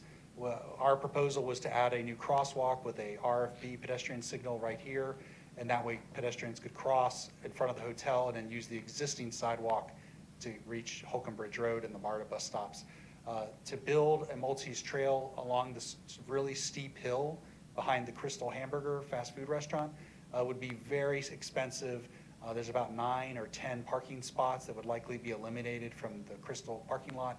That would likely cost a lot because it may damage their operations. There'd be a significant retaining wall needed, and the cost could easily be, I hate to speculate what the cost could be, but it could easily be $1 million or $1.5 million, which would be 10 or 15% of the project budget. And here's what I'm talking about. Here's the Crystal Hamburger place. And here's that really steep hill. I think everyone's familiar with it as you turn off Holcomb Bridge Road.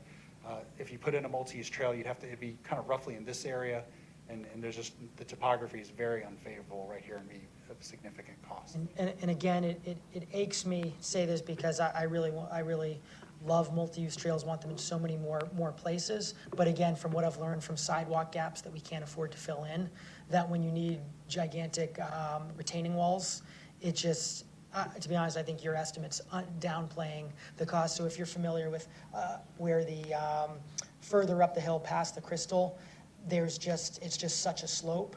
And then again, when you're talking about needing to acquire parking, when restaurants don't like to give up their parking, that it pains me to not be able to put that in there, but it would just, I think it would take up an even greater percentage of this budget that we have, as well as it's not something that we've heard from a lot of residents or the business there requesting and things like that. So just wanted to share that perspective there. Was this all the items? Well, one item is obviously unavoidable is Dave calls it hamburger place, like he doesn't know what Crystal is. He's there 3 or 4 times a week, like I'm not, like you're completely unfamiliar with Crystal. I mean, I'm more of White Castle, but they're not around here. But in closing, we supported 9 or concur with 9 of the tax recommendations. The 7 of them we're not currently recommending, but we're always open to discussing those options. And staff will seek input from the mayor and council.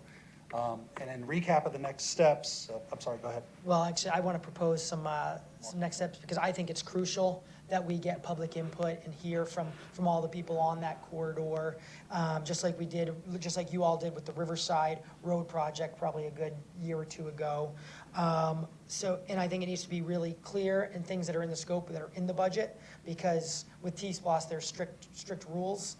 I don't know, I saw a few things, like for example, the trees, love the trees, not sure that's justified when we specifically made it clear it was gonna be to do traffic calming on the corridor. But I think the key ones where I thought they were clear recommendations that I think we really need input from were, you had slide 23, slide 28, slide 29, slide 30, and slide 33.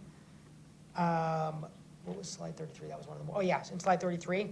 I think those ones, that probably is going to be a lot of the budget available for this. So I think it'd be really helpful to go with what you had on those 1, 2, 3, 4, 5 slides and really clean it up, make it more clear, more easy to understand for residents, but have some type of neighborhood meeting like you've had in the past with different projects and really get the feedback, see what there's the support. And then obviously I'd be remiss if I did not again mention slide 31, that'll be really clear for Mr. Knighton, as well as Jeff, as well as Dave, that there's real homework on slide 31, like ASAP, like tomorrow, because there's great benefits for the Swift School. There's a multi-use trail, whether it be children riding their bicycle on that multi-use trail, whether it's families on a golf cart on that multi-use trail. Great benefits for the Swift School, but also great benefits, obviously, for this project and our budget and all that. So that one's not for the public presentation, but that's your homework. But I'd love if this council would consider and be supportive of slide 23, 28, 29, and 30 of staff being very focused with getting some very clear guidance and sign off from the community, then to bring back to us for us to ultimately make a decision and start moving forward with this. Councilmember Morthland, I think he was trying to get in. Yeah, I'm sorry. I'll come back to you, Councilmember Hall. I'm good. I went back and found the answer as he was Okay. going through his All right. diatribe. Okay. It's okay.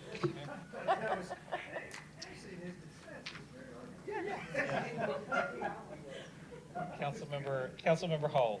Just a clarifying question. So the yellow line is the new multi-use trail, and that is part of the Riverside Road improvement going up that way?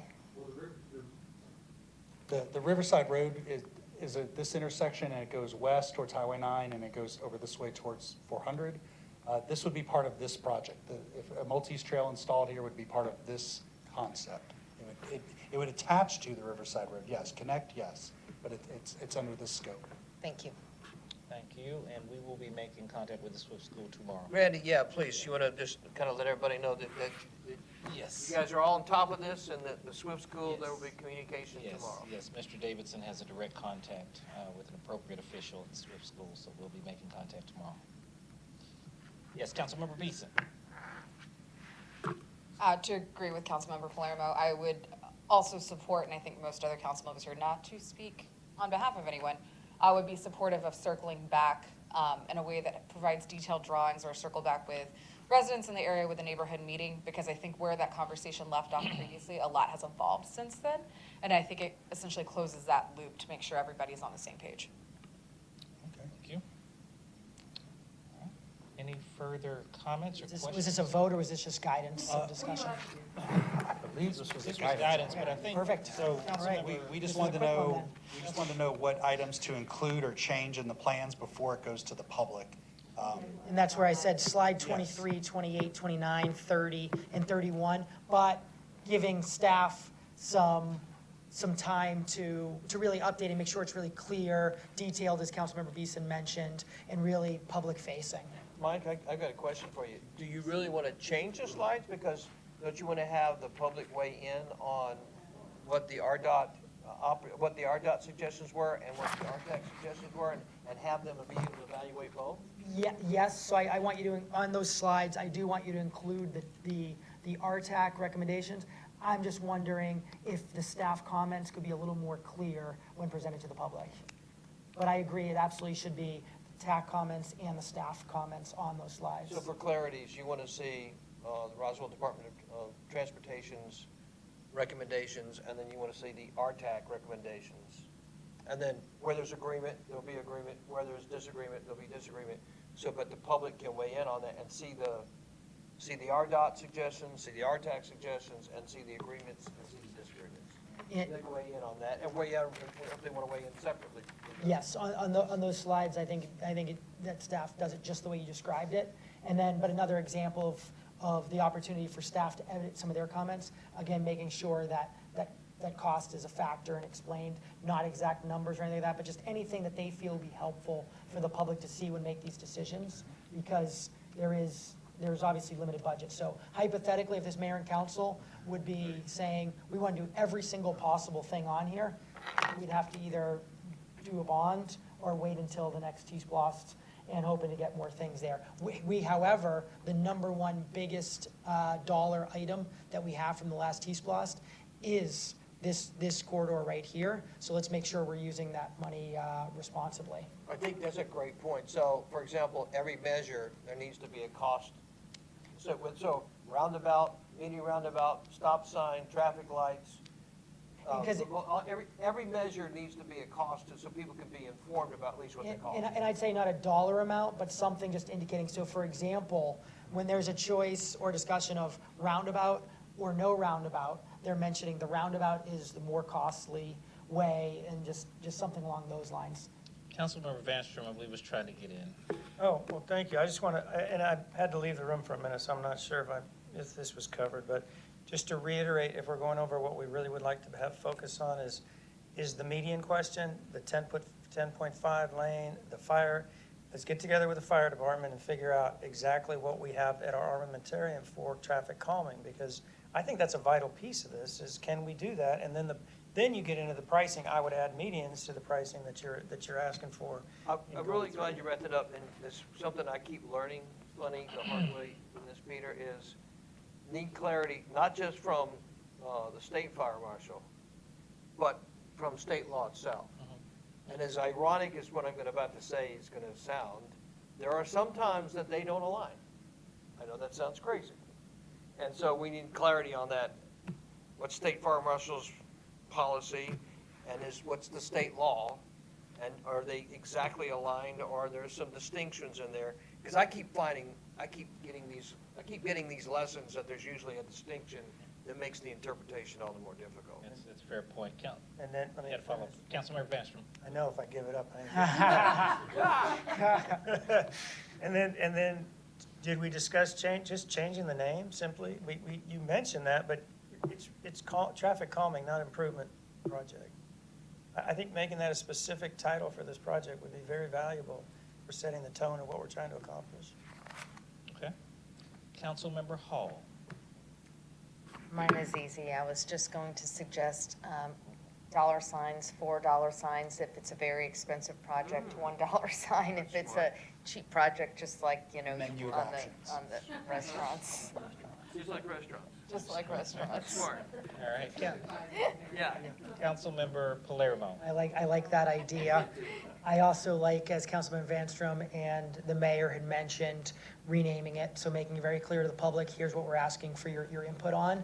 And I just want to make sure I understood Councilman Vanstrom correctly, that what I think I was hearing is getting clarification on the law and and the potential for medians and narrowing the lanes. If I heard Councilman Vanstrom correctly, there's also just the potential of adding in and bringing to the public where staff deems it's legal and possible medians as well. Did I hear that correctly? 'Cause I love that. I see him nodding his head, yes, I love that idea. And so I think we just made an audible, if this committee supports it and is okay with it, that we're also, staff's gonna add in the potential for medians to get public response for where it'd be legally available based on state law.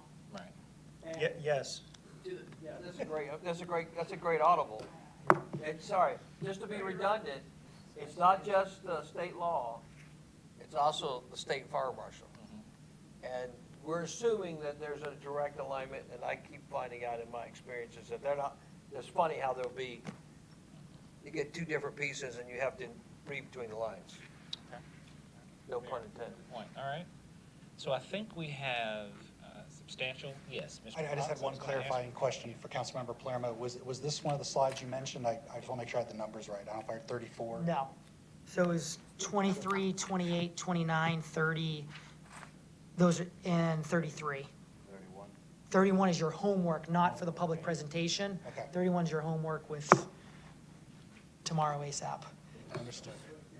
Yeah, yeah. All right, so, thank you, Mayor and Council, and I believe you have clarity on what needs to be done. We have clarity on needs to be done at a staff level as well. Okay, we're good? All right, so we received a substantial guidance on this matter, and we'll continue to move forward. All right? Any further comment there? Okay. All right, well, that does conclude our committee meeting for this evening. I will entertain a motion of adjournment. Motion by Councilmember Morthland, second by Councilmember Beeson. All in favor? Thank you very much. Good.